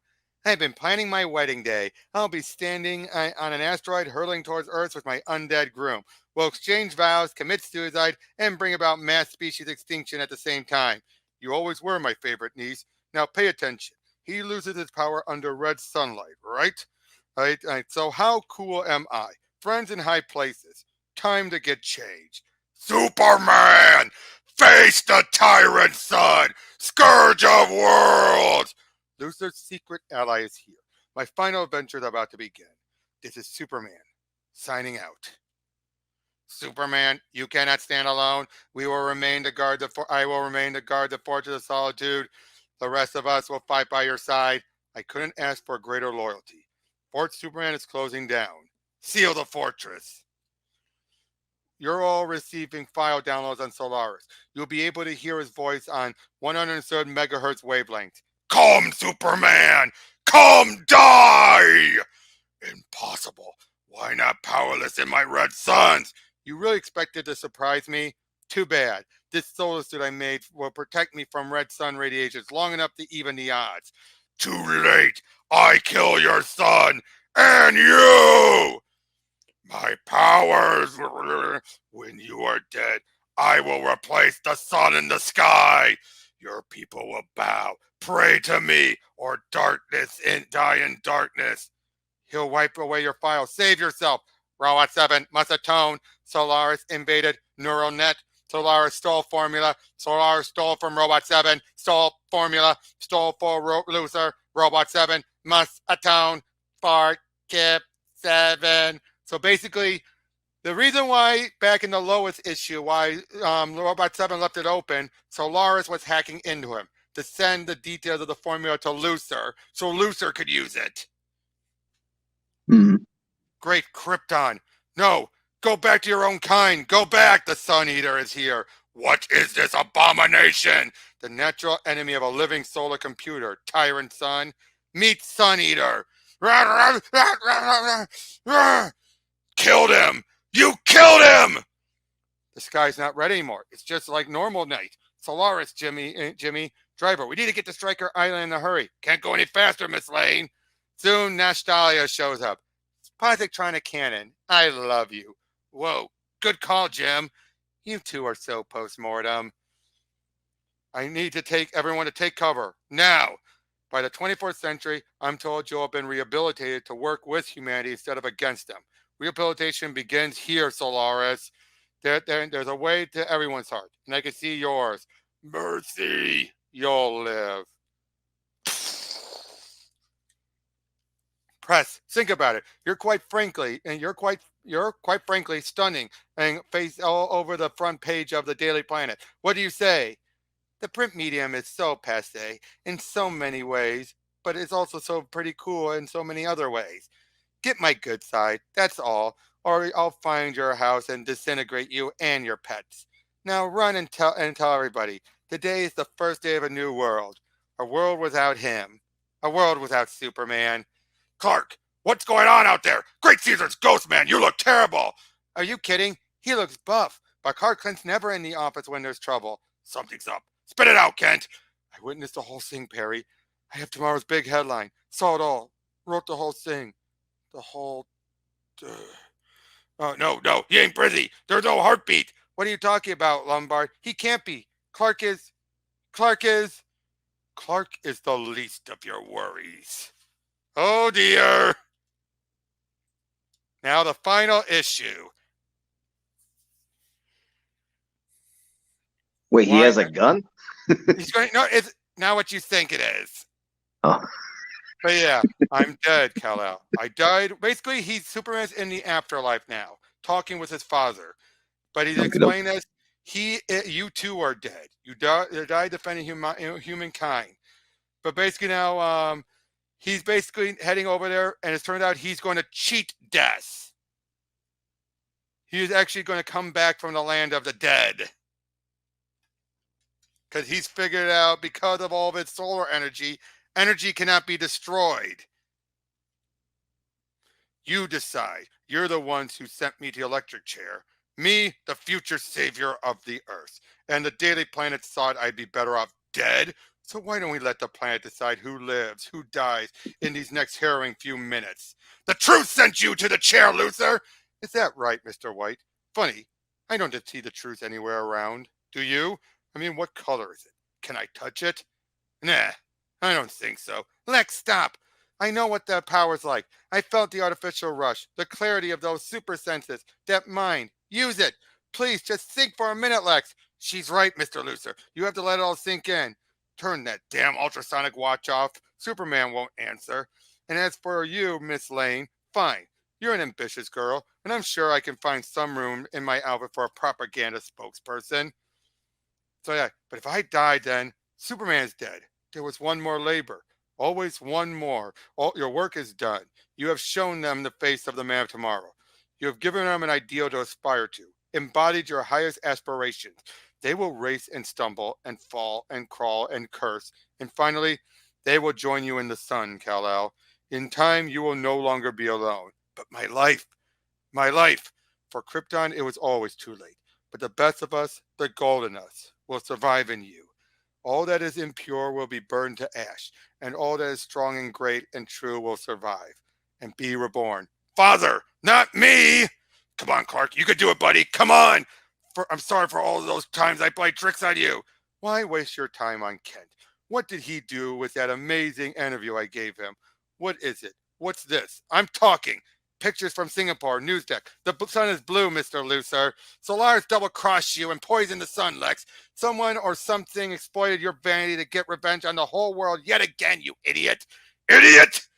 Lois, you don't think I'll repair the sun? You watch me. You write the headlines. Show me what you got, Luthor. What? Anyone else feel like acting out in the front of the most powerful man on Earth? There's me, Lex, and I think maybe you should stop threatening my friends, or everyone else for that matter. Don't you think you're maybe just a little too unstable for the kind of power you're packing? Kent, so the worm grows a spine to impress the girl.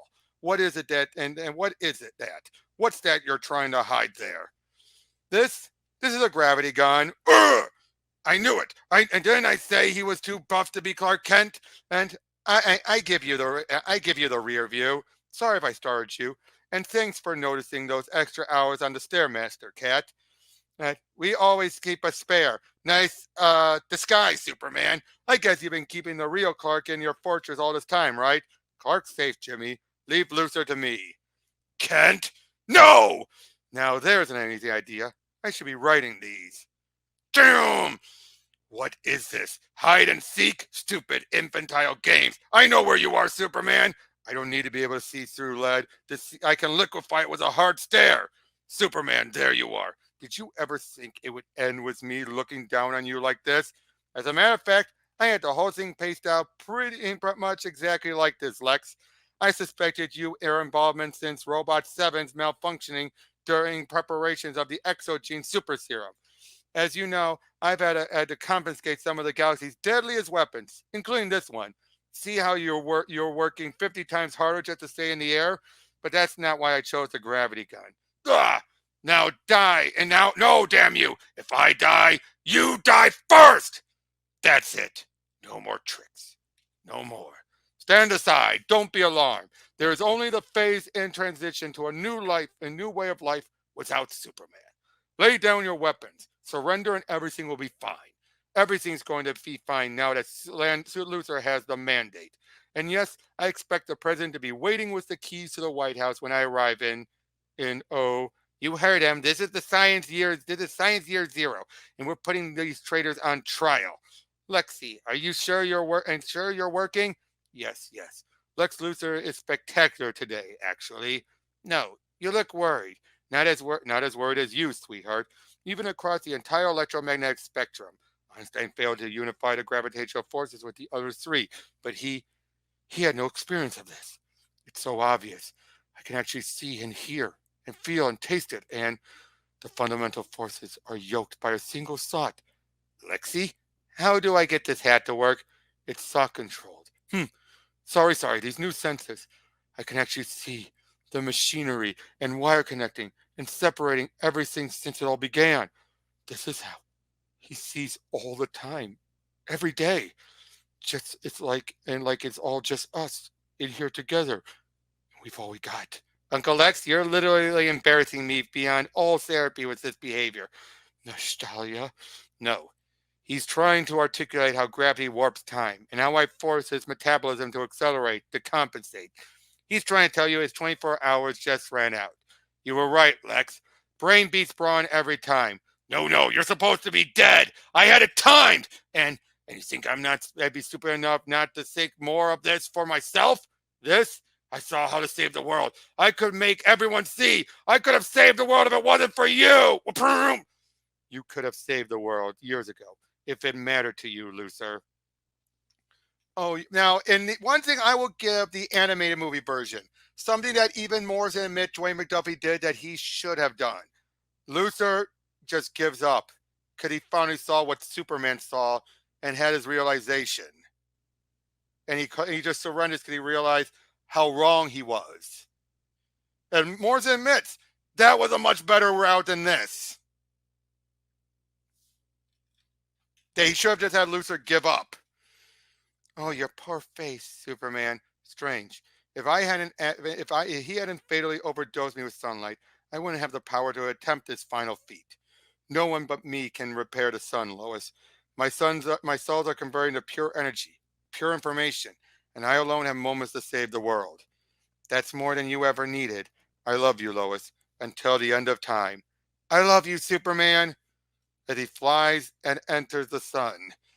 Miss Lane, you sure you don't want to say something at Superman's memorial service? It's been a whole year since he disappeared, and thousands of people just turned up to pay us their respects. Superman's not dead. We published that headline as a warning to be carried back through time. Maybe some people still believe it, but he's up there, and I know he's up there, building an artificial heart to keep the sun alive. He'll be back when he's done, Jimmy. And when he's gone, and when he's done, he knows where to find me. As he's working on the sun, and it will take him hundreds of thousands of years to do it. Wonderful ceremony, disarmingly moving, actually. Even Luthor seemed to find some closure in the face of renewed global calls for his execution. He seemed so faded, so small, now that he finally got his dearest wish. A world without Superman. There's a challenge to human ingenuity. We all have to make sure it gets taken care of while he's gone. But what if Superman never returns? What then, Mr. Quantum? I wouldn't worry too much about Agatha. Now that we know how it's done, I'm sure we can think of something. So, that's it. That's all. Joe?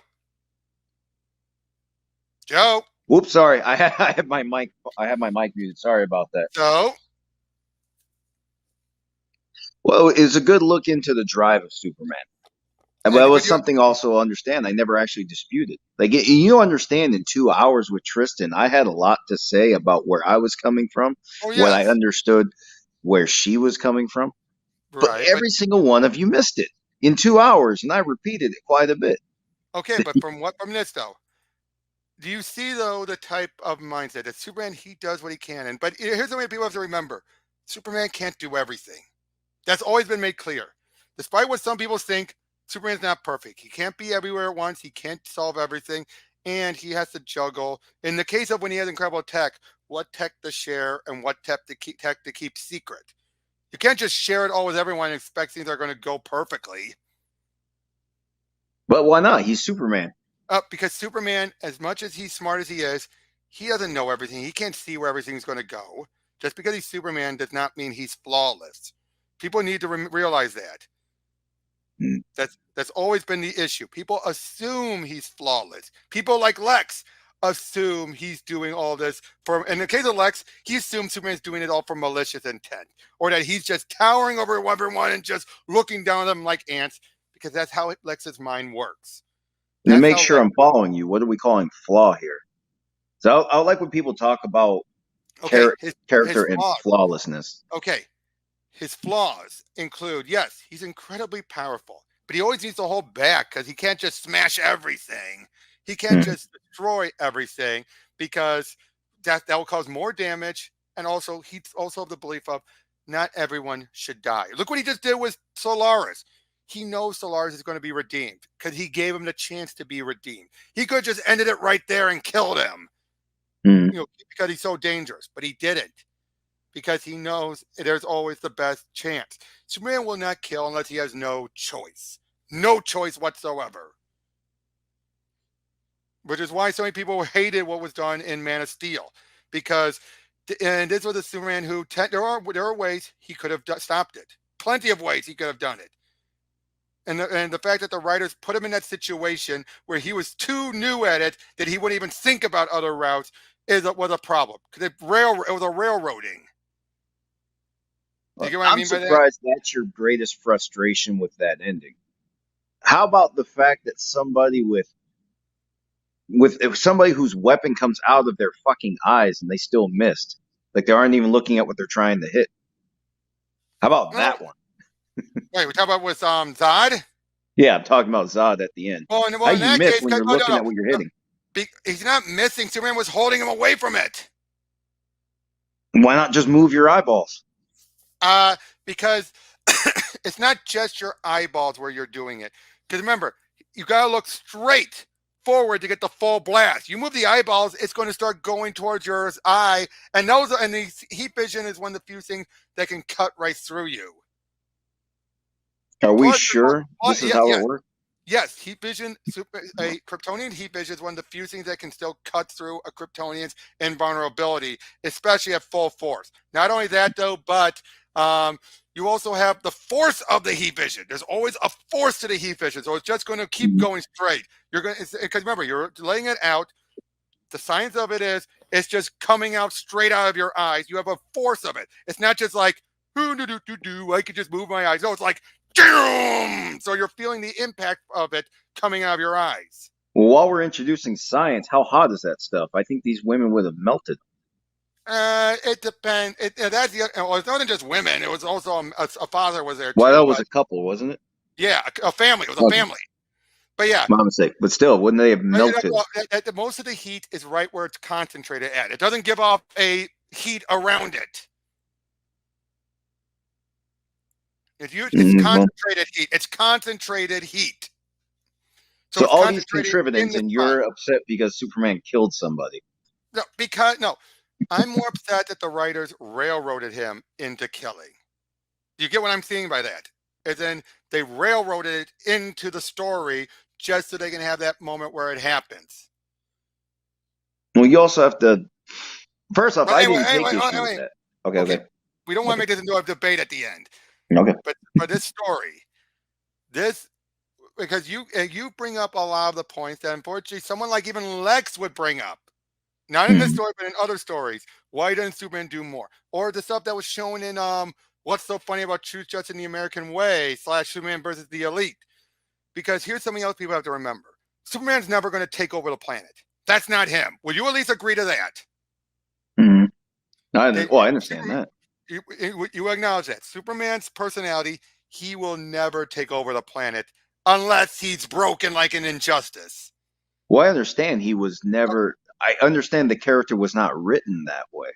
And yes, someone with his powers might do it, but Superman, the way he was raised on in Kansas, he was taught with good rules and sensibilities. But here's my thing though, and this is something that was also shown in Superman versus the Elite / What's So Funny About Truth, Justice, and the American Way. Superman could fly in and stop a regime, but he can't stay there all the time. He cannot stay there 24/7 at all. So he leaves. Now, granted, Wonder Woman once did something similar where she knew she couldn't politically stop something. So she simply said, I will do random flybys. You won't know when I'm coming. If you try anything, I will stop it. Now, that's something that Superman could do too. But that's always something that where you could have someone call the bluff. You always are at the risk of someone calling the bluff. All right. So that's why Superman's always of the belief of I need to do what I can, but it's up to humanity to step up. That's why Superman always has, when written well, it's what Superman's always about, is to bring out the best in humanity through inspiration, through trying to show them the better way. Not everyone can be Superman, but those who want to can strive their hardest to be like Superman. That's the whole point of what Superman is about at his best, at his core. That's something that this showed. Superman at his core is a force of inspiration. Right. And that's part of and why I never disputed that. I know. I get that. But I'm just telling you that. But deep down, that's why he doesn't do all the other stuff that you were asking. Like, why doesn't he give out all these suns? Because that thing was made for a specific purpose. He wasn't going to use it. And also, he cannot show other people. He would have to keep making those suns on his own. No one else can slam it with that much hardness to do it. And who knows how? We don't know how those miniature suns work. They might be short-lived for all we know. Yeah, they make them, but that's the thing. I mean, you remember China's trying to work on this. They're trying to Oh, make I know.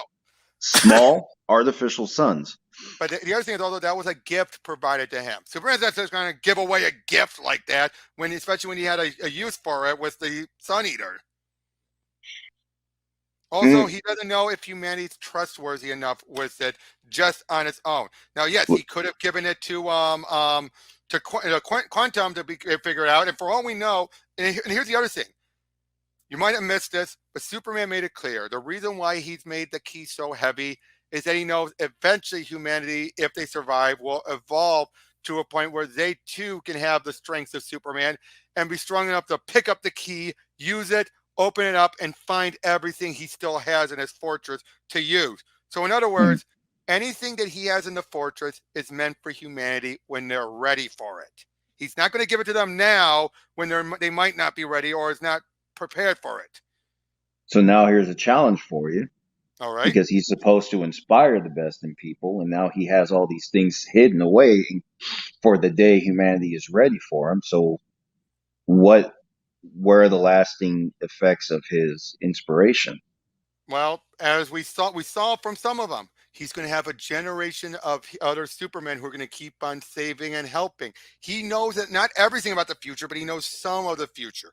And he knows what Quantum, in this story at least, what Quantum is working on is going to help out humanity in the long run. He knows Earth is still going to be around by the future, at the very least, from these other future men. He doesn't know the state they're all going to be in. Are they going to be a utopia? But the fact that Earth is still around and there are still Supermen on that in the future on that planet is all he needs for the hope. That's all he needs to know that humanity is going to do well. We don't know what's going to lead to that. We have no idea what it is. Wasn't it supposed to be Superman? No. Well, I'm saying we don't know what the future is going to be. We don't know. And we just know, like I said, Superman just knows just enough to give him the hope he needs to feel comfortable in what he's doing. Is it a utopia? Possibly.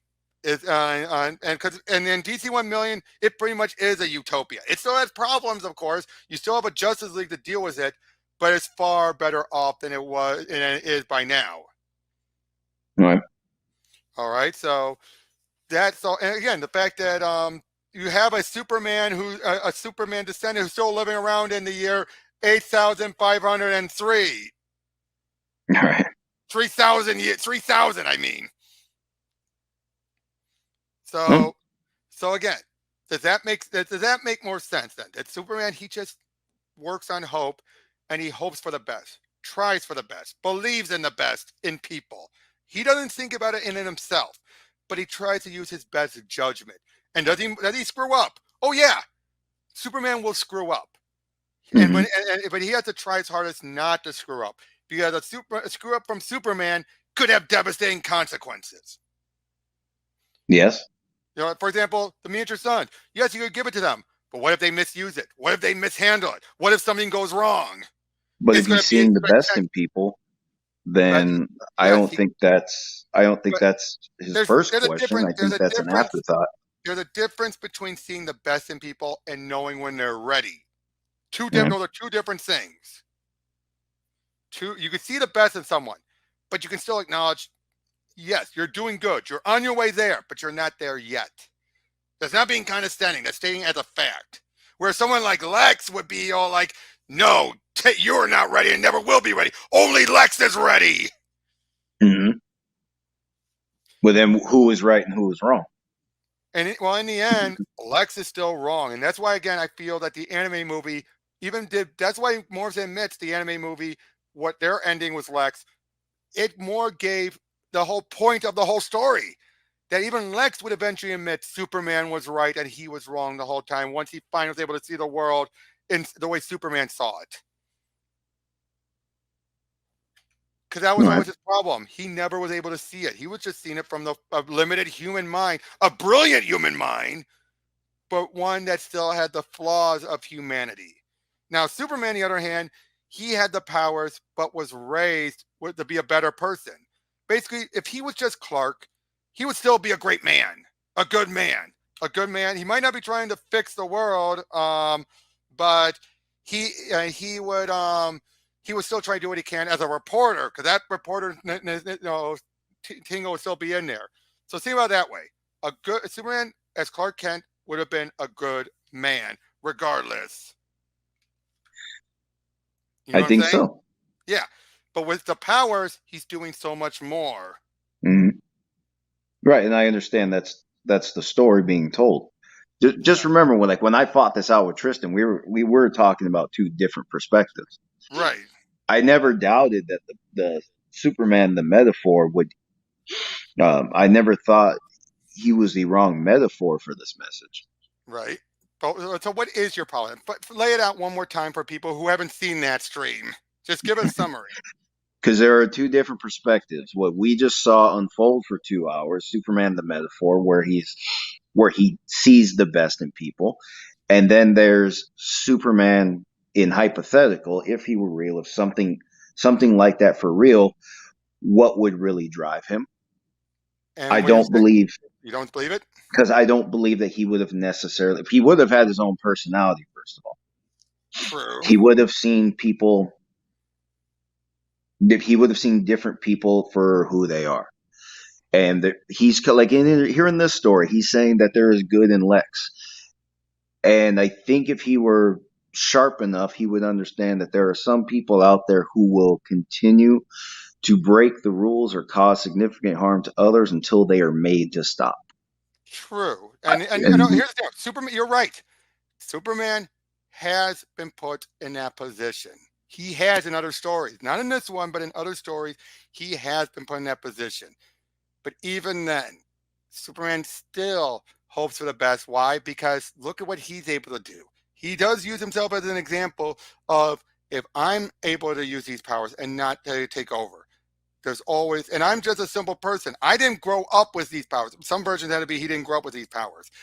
Even though where he did, this is why I always look at post-crisis more than pre-crisis. Pre-crisis, that's the case where it's even more unbelievable. But post-crisis, he grew up. The powers slowly developed. He didn't have his full powers until he was ready to graduate high school. right. All right, so he grew up a normal guy who gained the powers as it went through. That's why I still feel like Clark would have grown up with this viewpoint, and he would have. I still think he would have kept it. It would have pained him. He would struggle with it. That's why I do feel there are cases where Superman is always a struggle, and there might be sometimes where he wants to do it. It's like Batman was, wanting to kill the Joker. He admits it'll be way too easy. And then now, granted, you have the different explanations. Either he would go down the dark path, but I always like the explanation that something worse could fill the void. Mm-hmm. But it's always that notion of, if Batman can handle holding back from killing the Joker because of what so much. Now that, but you also know Gordon would never allow it. Gordon would then bring Batman down if he killed the Joker. Yes, he would. All right, Absolutely. Hell, and by the way, to shoot people dead. What? And he's also the hero, isn't he? Repeat that last part. You got chopped off. Oh, hold on. Let me toggle. I'm having a problem with the other for a moment. Give me 5 seconds. All right, you can hear me now. Yep, I can hear you now. Okay, sorry about that. Something about StreamYard, a bunch of like reverb and the distortion will add up over a while. It's fine. So repeat that last part. You were saying about Punisher? No, I said Gordon, not Punisher. Yeah. No, Gordon. Because you mentioned Gordon, because you said Gordon would stop Batman if he tried to kill the Joker. I said Gordon knows when to shoot people dead, and he's also a hero. Yeah, but he also knows that Batman, it's all right for Batman to get around the law because he's not abusing it by killing people. It's like somewhere like Gotham, you need someone who can get through the red tape and the corruption and all that. But but by not killing, that's a good sign of knowing that he's still on the right side. The moment he kills, it's knowing he's ready to take the law into his own hand and just not care about human's life. And I think that if the same thing can apply to Batman, the same thing can apply to Superman, regardless of his powers, because deep down, that's what Clark Kent himself believes, at least going off of the version that was raised in Smallville and gained his powers later. All right, well, let me get back to answering your question about what I'm seeing versus Yeah, what other people are saying. I understand the metaphor. Like, people talk about Superman, the metaphor. They look to him as somebody that can be things they say they are not. First off, who told you? Who told you that you can't? And that never mind flying and shit. I mean, you say he's a man of character that you cannot be. How do you know? right. Who told you that? Why do you believe him? That's what that's a question that should be answered. If there isn't an answer, then why are you believing something you can't even say is true all the way through? As far as more to the metaphor. If you're going to call them a metaphor, you have to compare yourself to the aspiration. Yes. So what you see in there, people try to be something. Let us say they try to be something they are not, and they find out through struggle, and then they are disillusioned. Oh yeah, I can. Superman does not embody struggle. That's where I Ooh, said he is limited. But real life, there is struggle. I would say Superman's not known for struggling. He didn't do a hell of a lot of struggling in all of this. In 2.5 hours, he didn't do a hell of a lot of struggling. to it. Superman does Well, not embody struggle.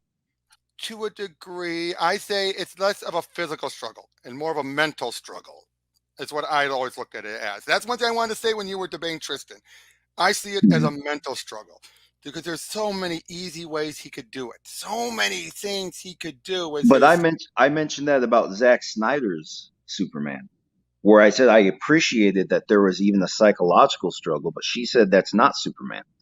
No, Well, no, no, more no. specifically, What she meant by that, and I think you know it, it's the how much of the struggle was handled there. And I think it's less about the struggle was there that she had a problem with and how they executed it. Because I've seen well, other versions where Superman still would have the struggle, but it basically the way it was done there was not that well handled compared to other cases where Superman has tried to and would be struggling to try and do more but not do too much. but what do you Things like mean by well handled? Because the line that I said that made her where she reacted to. I said that for a little bit in Man of Steel, I said that he struggled to do the right thing. What I meant to say is that he struggled to make sense of right and wrong. Now she said, okay. then that's not Superman. Then But that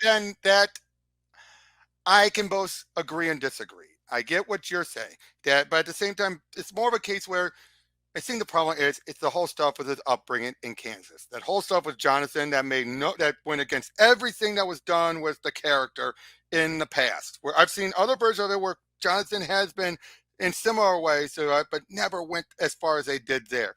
Jonathan, it felt like they wanted to condemn Jonathan, the Earth Father, so they can prop up Jor-El, the alien father. So by having it be that Jonathan was the one telling him, hide yourself, hide away. And Jor-El was the one saying, use your powers, help everyone.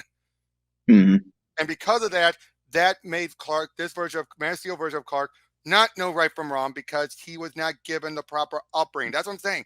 This was a case where they totally changed his upbringing Well, for the also worse. one here, also understand this though. And I know people don't like how that was delivered, but remember, you had what's his name? Jonathan, you said John? You mean No, no, Jonathan? no, not John. Played Superman's real father. Jor-El. Yeah, Kurt Russell played him.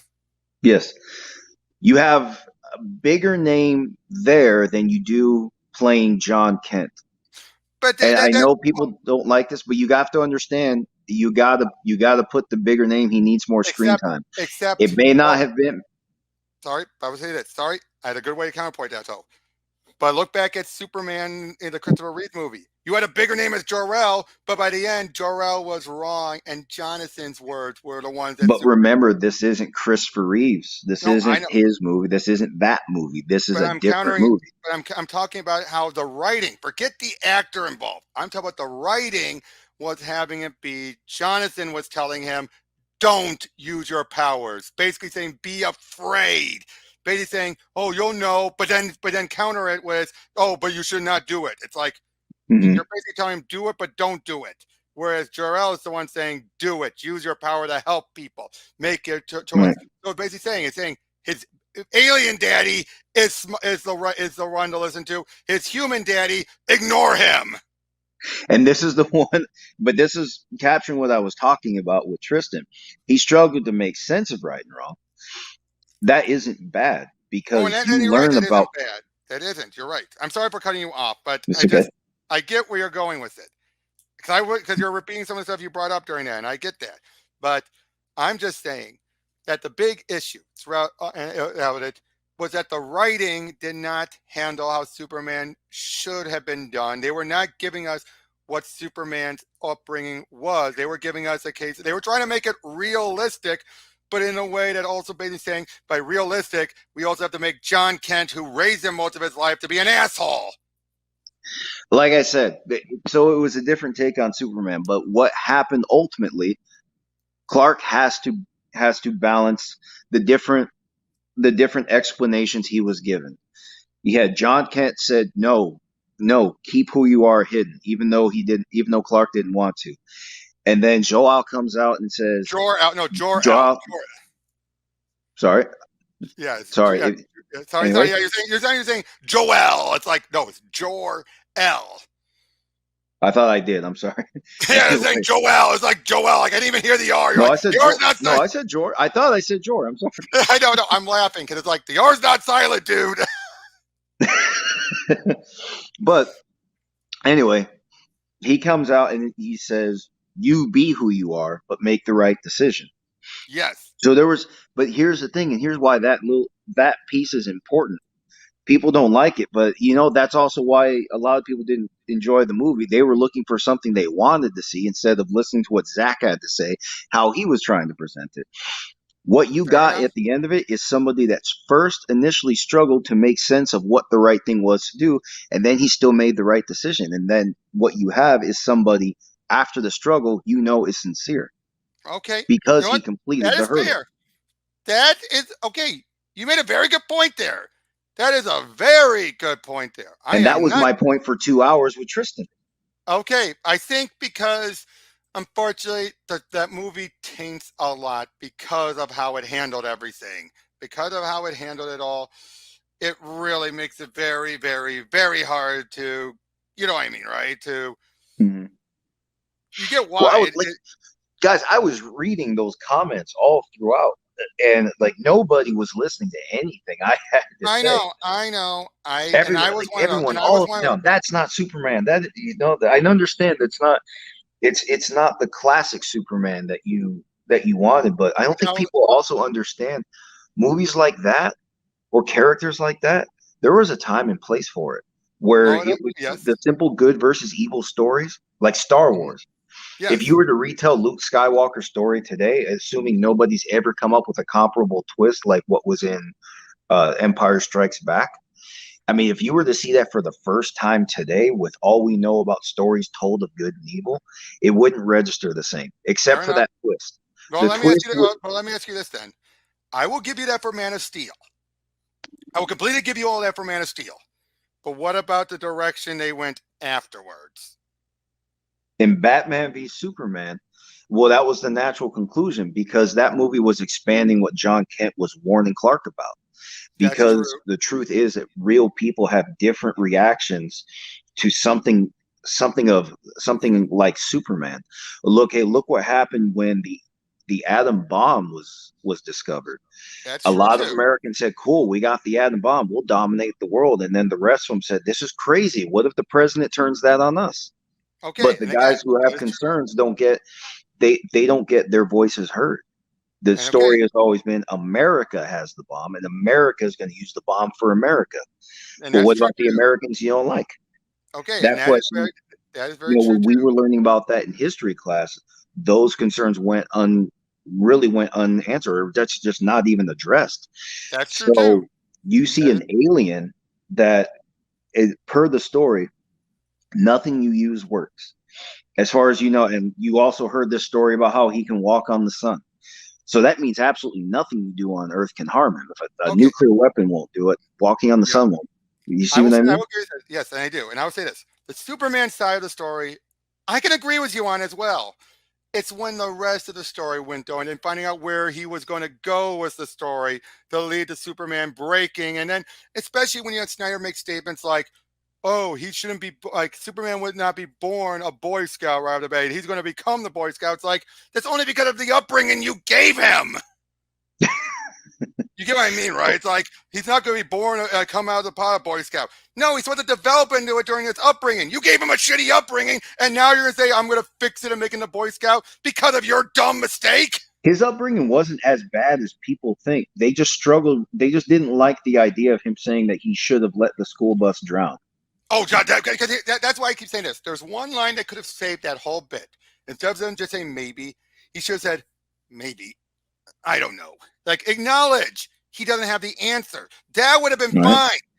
But because of the way it happened, it basically said, maybe, yeah, let him drown. But like I said, people see things differently today than they did in the past.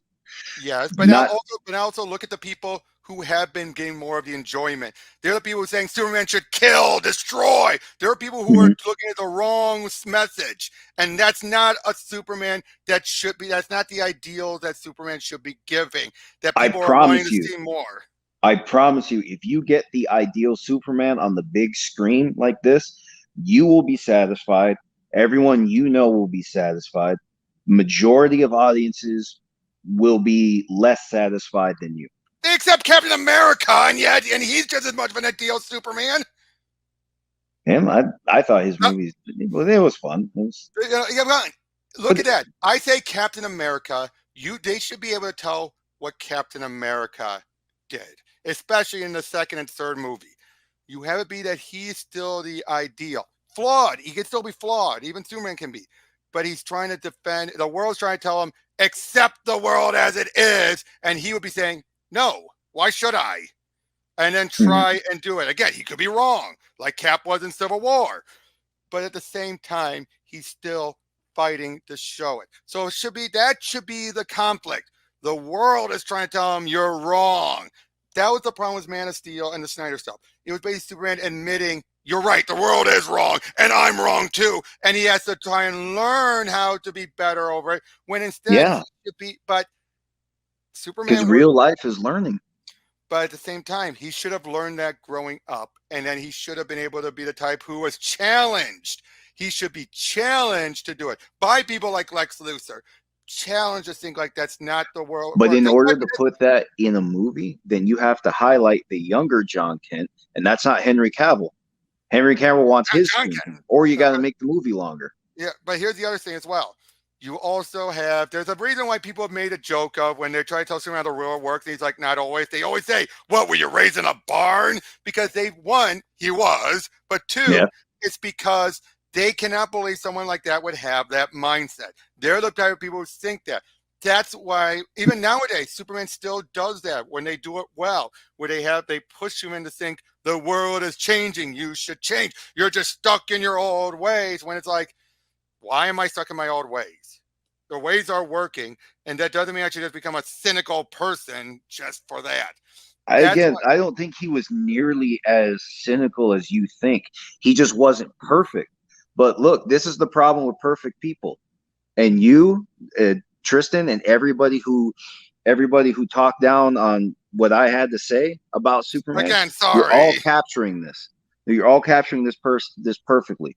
When something is perfect, you have strict and high expectations, and then anything less than that is seen as failure. This is why a lot of people I knew growing up, they would never make promises, because when we were growing up, Rob, if you said "I promise," people thought you meant that. People thought you really meant that. And if you failed a promise, it was thought. Hold on, because back then, if it was thought that if you failed to keep a promise, that you just used words lightly and you just weren't even the person to be trusted. So what happens there? You set very high expectations that are not to be broken. And then even if they're broken for means out of your control, for reasons just completely out of your control, suddenly you seem like a different person to someone else anyway. And that's the problem. That's why they tell you there are two ways to dehumanize somebody. You either make them seem more than human or less than human. You see, when you make them seem more than human, as soon as maybe if they do finally make a mistake, they seem worse. And that's exactly the mistake you made looking at Zack Super. Now, he's dead. Keep that in mind. That's it. Henry Cavill is gone. Maybe Oh they'll yeah, now it is. blend Yeah. universes later. So you got your wish. But when this was relevant, that's the mistake you made. You wanted perfect. You got something. I didn't know. I did not want. left. No, I didn't want perfect. You're not saying that. That's not what you're not saying yes, it in the word, but that's yes, what you want. No, I do not. I do not want a Superman who was guaranteed to win at the end. I still don't want that. I want to make that clear to you. That's what gets me frustrated. Okay. I am not one of those who wants them to be perfect. I just brought up the Captain America stuff. And look at what Cap did. He wasn't perfect and he made mistakes. That's why I'm using that as the example. I want him to be like Cap, where even he could be wrong for all we know. There might be a time where Lex is right and Superman has to eventually come to grips with that. Sometimes seeing the best in people can also bite you in the ass, things like that. That's why I'm looking at like I said, the world is trying to tell him to be more like them. And he's telling the world, why should I? But again, there might be times where he has to come to grips and admit it. I'm not, like I said, I'm not seeing perfection. I'm seeing someone who's trying his best, trying his hardest. He has the means to do it. But even then, he still doesn't always do it. But even that, but still, that's still capturing the same thing. Like I said, you're not saying perfect in a word, but you do want something close at least. So you're saying Cap is perfect? No. Then what is he different besides the power? Besides the power difference, how is Cap and Superman different? In which universes? In the movie universe. You mean fundamentally? Well, they're both aspiring to do the right thing. They are both trying to. I dare I say, but they are trying to say that they are trying to accomplish a world where truth, justice, and the American way are known. At least when they're not trying to make Steve I hate America now. When we ignore that. Okay, but I see that in their desires. But here's what was also going on when people were watching Zack's Superman, that they were talking about how, or here you mentioned it in this comic, how Superman took a moment to save somebody and then got back to whatever the hell he was doing. That's the kind of stuff you wanted, and this is what I'm talking about. You wanted a near perfect Superman that could at least get it right almost every single time. So my challenge was, I brought this up with Tristan, what if this guy can't do that? What if Zack's version can't do that? She said, well, that's not Superman. But that was my point. But that is the thing, though. That should be some other character then. Being Superman is still being that type of thing. It's basically, I think the other issue was how callous Superman was. Like in the way he, like I said, I brought up Superman Returns. There's that moment where he's flying and a shockwave has caused a bunch of glass to explode and it's about to fall on people. He's still flying, but he turns around, uses his heat vision, poof, it's all glass, it's all safe. And then he keeps then turns around and keeps flying. He didn't stop flying. He was like, and then he kept going. But again, that was the thing, though. The writers should not have put this as super, because most versions, except for the movie version, most versions of Superman, he has at least done something to learn his powers, something to make sure he's at least got a good handle of it, not denying it until he had no choice. Even the Superman Earth something 1. To make sure he has a good handle. So you mean when he was struggling? So in Zack's movie. Oh, no. When he's a kid, yes. What I'm talking about, though, he also knows how to use them in a fight, or he knows a good understanding of what he's capable of with his powers, because he still did to save people, not just once in a blue moon like he did in there. I'm talking about stuff like even in the comics, he would still do a few things here and there that would still help. Usually, most people wouldn't know what he was doing was his powers. You could have it be when he was Superboy. You could have it be when he was traveling the world and all that. But he still started to figure out how to use his ability so that when he finally put on the costume or finally did something to help the world, he was ready for it. This was the case. This was Superman who was fumbling around. Now, I will accept when he slammed into the Kryptonian and the other Kryptonians to save his mom. He was being emotional. That was fine. But then he kept fighting in the city. Why didn't he grab one of them and fly away from the city? Because this is more to my point. You define Superman by his power, not his desire. Not just his power. It has nothing to do with his power. No, you just said it. Okay, hold on. Before you go this is not his power. This is his strategy. This is his mind. How his mind is looking. Based on his power, yes. No, not based on his power. Based on his mind and his actions on what he would do. That's what I'm talking about. Not his power. This is not about his power. No. If he fights one of them out over the Pacific Ocean, then he's still got 2 others destroying the city. And here's what you would do. You would use a strategy of, and here's something that he has done this before. Grab someone, fly over, take him over to like Pacific Ocean, slam him into the dirt underwater, and fly off. Why? Because that type of dirt's always shifting. It would be a hard time for them to get off. Fly back, fight off some of the other ones. You do what so he's so much stronger than them. No. He can go through the ocean. He's not stronger. No, he's not stronger. He just knows how to use his abilities. That's what's been done before. When Superman knows how to use his abilities to better, because he's been using them much more than they are. I don't see where that comes in there. That just looks like raw power. He should know how to use his powers better than them. But that just looks like strength, Rob. No, it's knowledge. The knowledge of how to use his powers. The knowledge of it. He's been used to it. He's gotten the hand of it. They had these Kryptonians pick it up like that. Way too fast. Way too quick to know what they're capable of doing. The only knowledge I'm seeing there is he knows he's strong enough to go straight back up.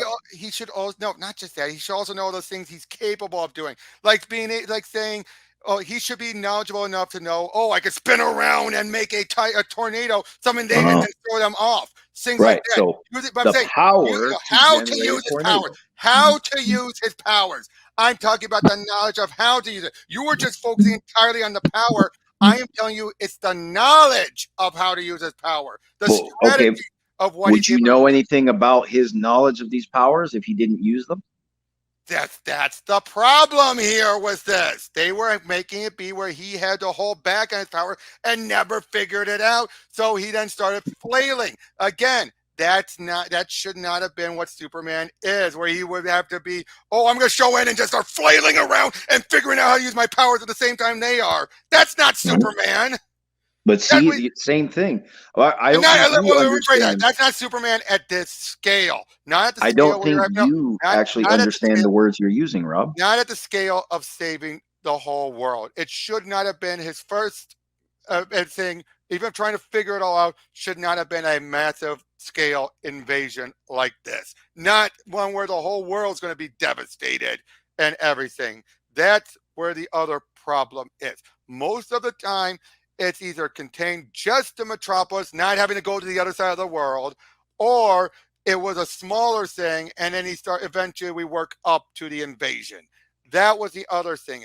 I think they went way too big, way too much, and way too early in his career that it led to a lot of these issues happening. Well, big movies mean they need light shows on the big screen. But you could still do that without having it be what they had done here. There are ways of doing that still. Look at some of the other Marvel movies. They didn't go that big. Not in the first, like Iron Man and all that. Iron Man had a lot of impressive animation and explosions on screen. Oh yeah, but he kept it down to Ironmonger, and it was stuck in one location. It did not jump around all over the world to do it. Even when he was dealing with Whiplash, it was kept to one location. Again, and eventually and then the whole universe eventually worked up to the alien invasion with Avengers. Before that, it didn't get there yet. You worked up to it. You didn't bring it in right off the bat. And especially when the character is that much of a noob. That's what they wanted. They wanted something big. They wanted something big early. They didn't care about the story. They cared about the spectacle. And that is where I have my problem with. You do not try and tailor a story for a spectacle and not care about the story. How many of the best movies based in comics were not also a spectacle? I still look at the character stuff more than I always do the spectacle. Like Dark Crisis, I still look at that. No, but that's what you're choosing to see. I'm not asking what you're choosing to see. I'm asking what you're acting like everyone just does it for spectacles. Okay. There's always an element of spectacle. There's always. Look, The Dark Knight was probably the most celebrated comic book movie ever since I don't even know what's topped that since. Maybe the Batman in this year, maybe, or no. Well, you could say the conclusion of all of Marvel's 20 years vested in Robert Downey Jr. as Tony Stark. Okay, you could argue that, but was it still also a spectacle? The Dark Knight, even though it wasn't a lot of computer, it wasn't a lot of CG effects. It was a lot of practical effects and explosions, but it was still a lot. There was still a good amount of spectacle. Hey, dude, I hate to cut off. I didn't expect it to continue on with the debate here. Look, Okay. overall, I got to wrap up anyway, but overall, what did you think about this story on its own? Not if it changed your mind, Right. but what did you think of this story overall? Do you see why On people its love it? own, it is a good expression of the metaphor of Superman. All right. It And does capture his desire. It captured. It took a while, but it did finally capture what people see in him, and what not the reader, but the world actually in this universe, or the people in this universe. Excuse me. It captured. It did finally take a long time to add up to all of that. right. So it But was a good way to explore the metaphor of Superman. Right. And what about the artwork? The artwork was like the Teletubbies and capes. besides that part. The baboon in the Superman suit. I think that was great. I would have liked to see. I would like him. I would like that baboon to get his own page, not issue, not. I mean, well, hell, put him on a cover. But you know what I mean. Just one page. Well, yeah, his give him name a was good hero Leopold. pose. His name was Leopold. Yes. But what did you think about Lex, for example, in this? What did you think about how Superman, Lois, Lex's Jimmy? presentation was stellar. Yep. What about Jimmy? What's up? What about Jimmy? Jimmy, which one was Jimmy again? Jimmy Olsen, the best friend, the one who took over, who became Doomsday for that bit. All that stuff. He was doing all the crazy stuff. It wasn't as pronounced a presence. All right. So I'd have to review it again. We just went over 2 hours of literature. So what about Lois? What about Lois? I just she's always felt tacked on to me. Yeah, there are some versions where I feel it works. This one, not her best outing. I still liked it, but not her best outing. That's fine. Honestly, I feel like Lois. I think her role in this could have been delivered by someone else, but it wouldn't have been the same. Yeah. It just would have been less personal. I think that's really all it is. She's there to make some things personal. I don't feel like she, at least in this, I don't feel like she added a lot. Right. I think her role could have been not forgotten. Right. Because what she did was important to what was adding up toward the end. So it's not. I'll say in this story, like she played an important part. But you asked me about Lois fundamentally. I've always felt like she's just tacked on. Fair enough. Love stories in general all storytelling these days. The love interest just feels like something minimal, and I don't even feel like the story ever really calls for it. All right. Like I understand. Okay, look at Star Wars. Here, we'll just to close that. Look at Star Wars. Had Leia never actually married Han Solo, what would change? Good point. See what I mean? It's just nothing. Like, it's just there. Some satisfaction to somebody somewhere that wants to see couples on screen. Well, there it is. But overall, it doesn't do anything for me. All right. Well, thank you for coming on, Joseph. At least thank you for entertaining and going over the story. And I wanted to. Yep. I want to. Don't misunderstand. I know. Okay. Yes. Thank you so much, man. Thank you, everyone, for joining, and we'll see you all on the next one. Take care.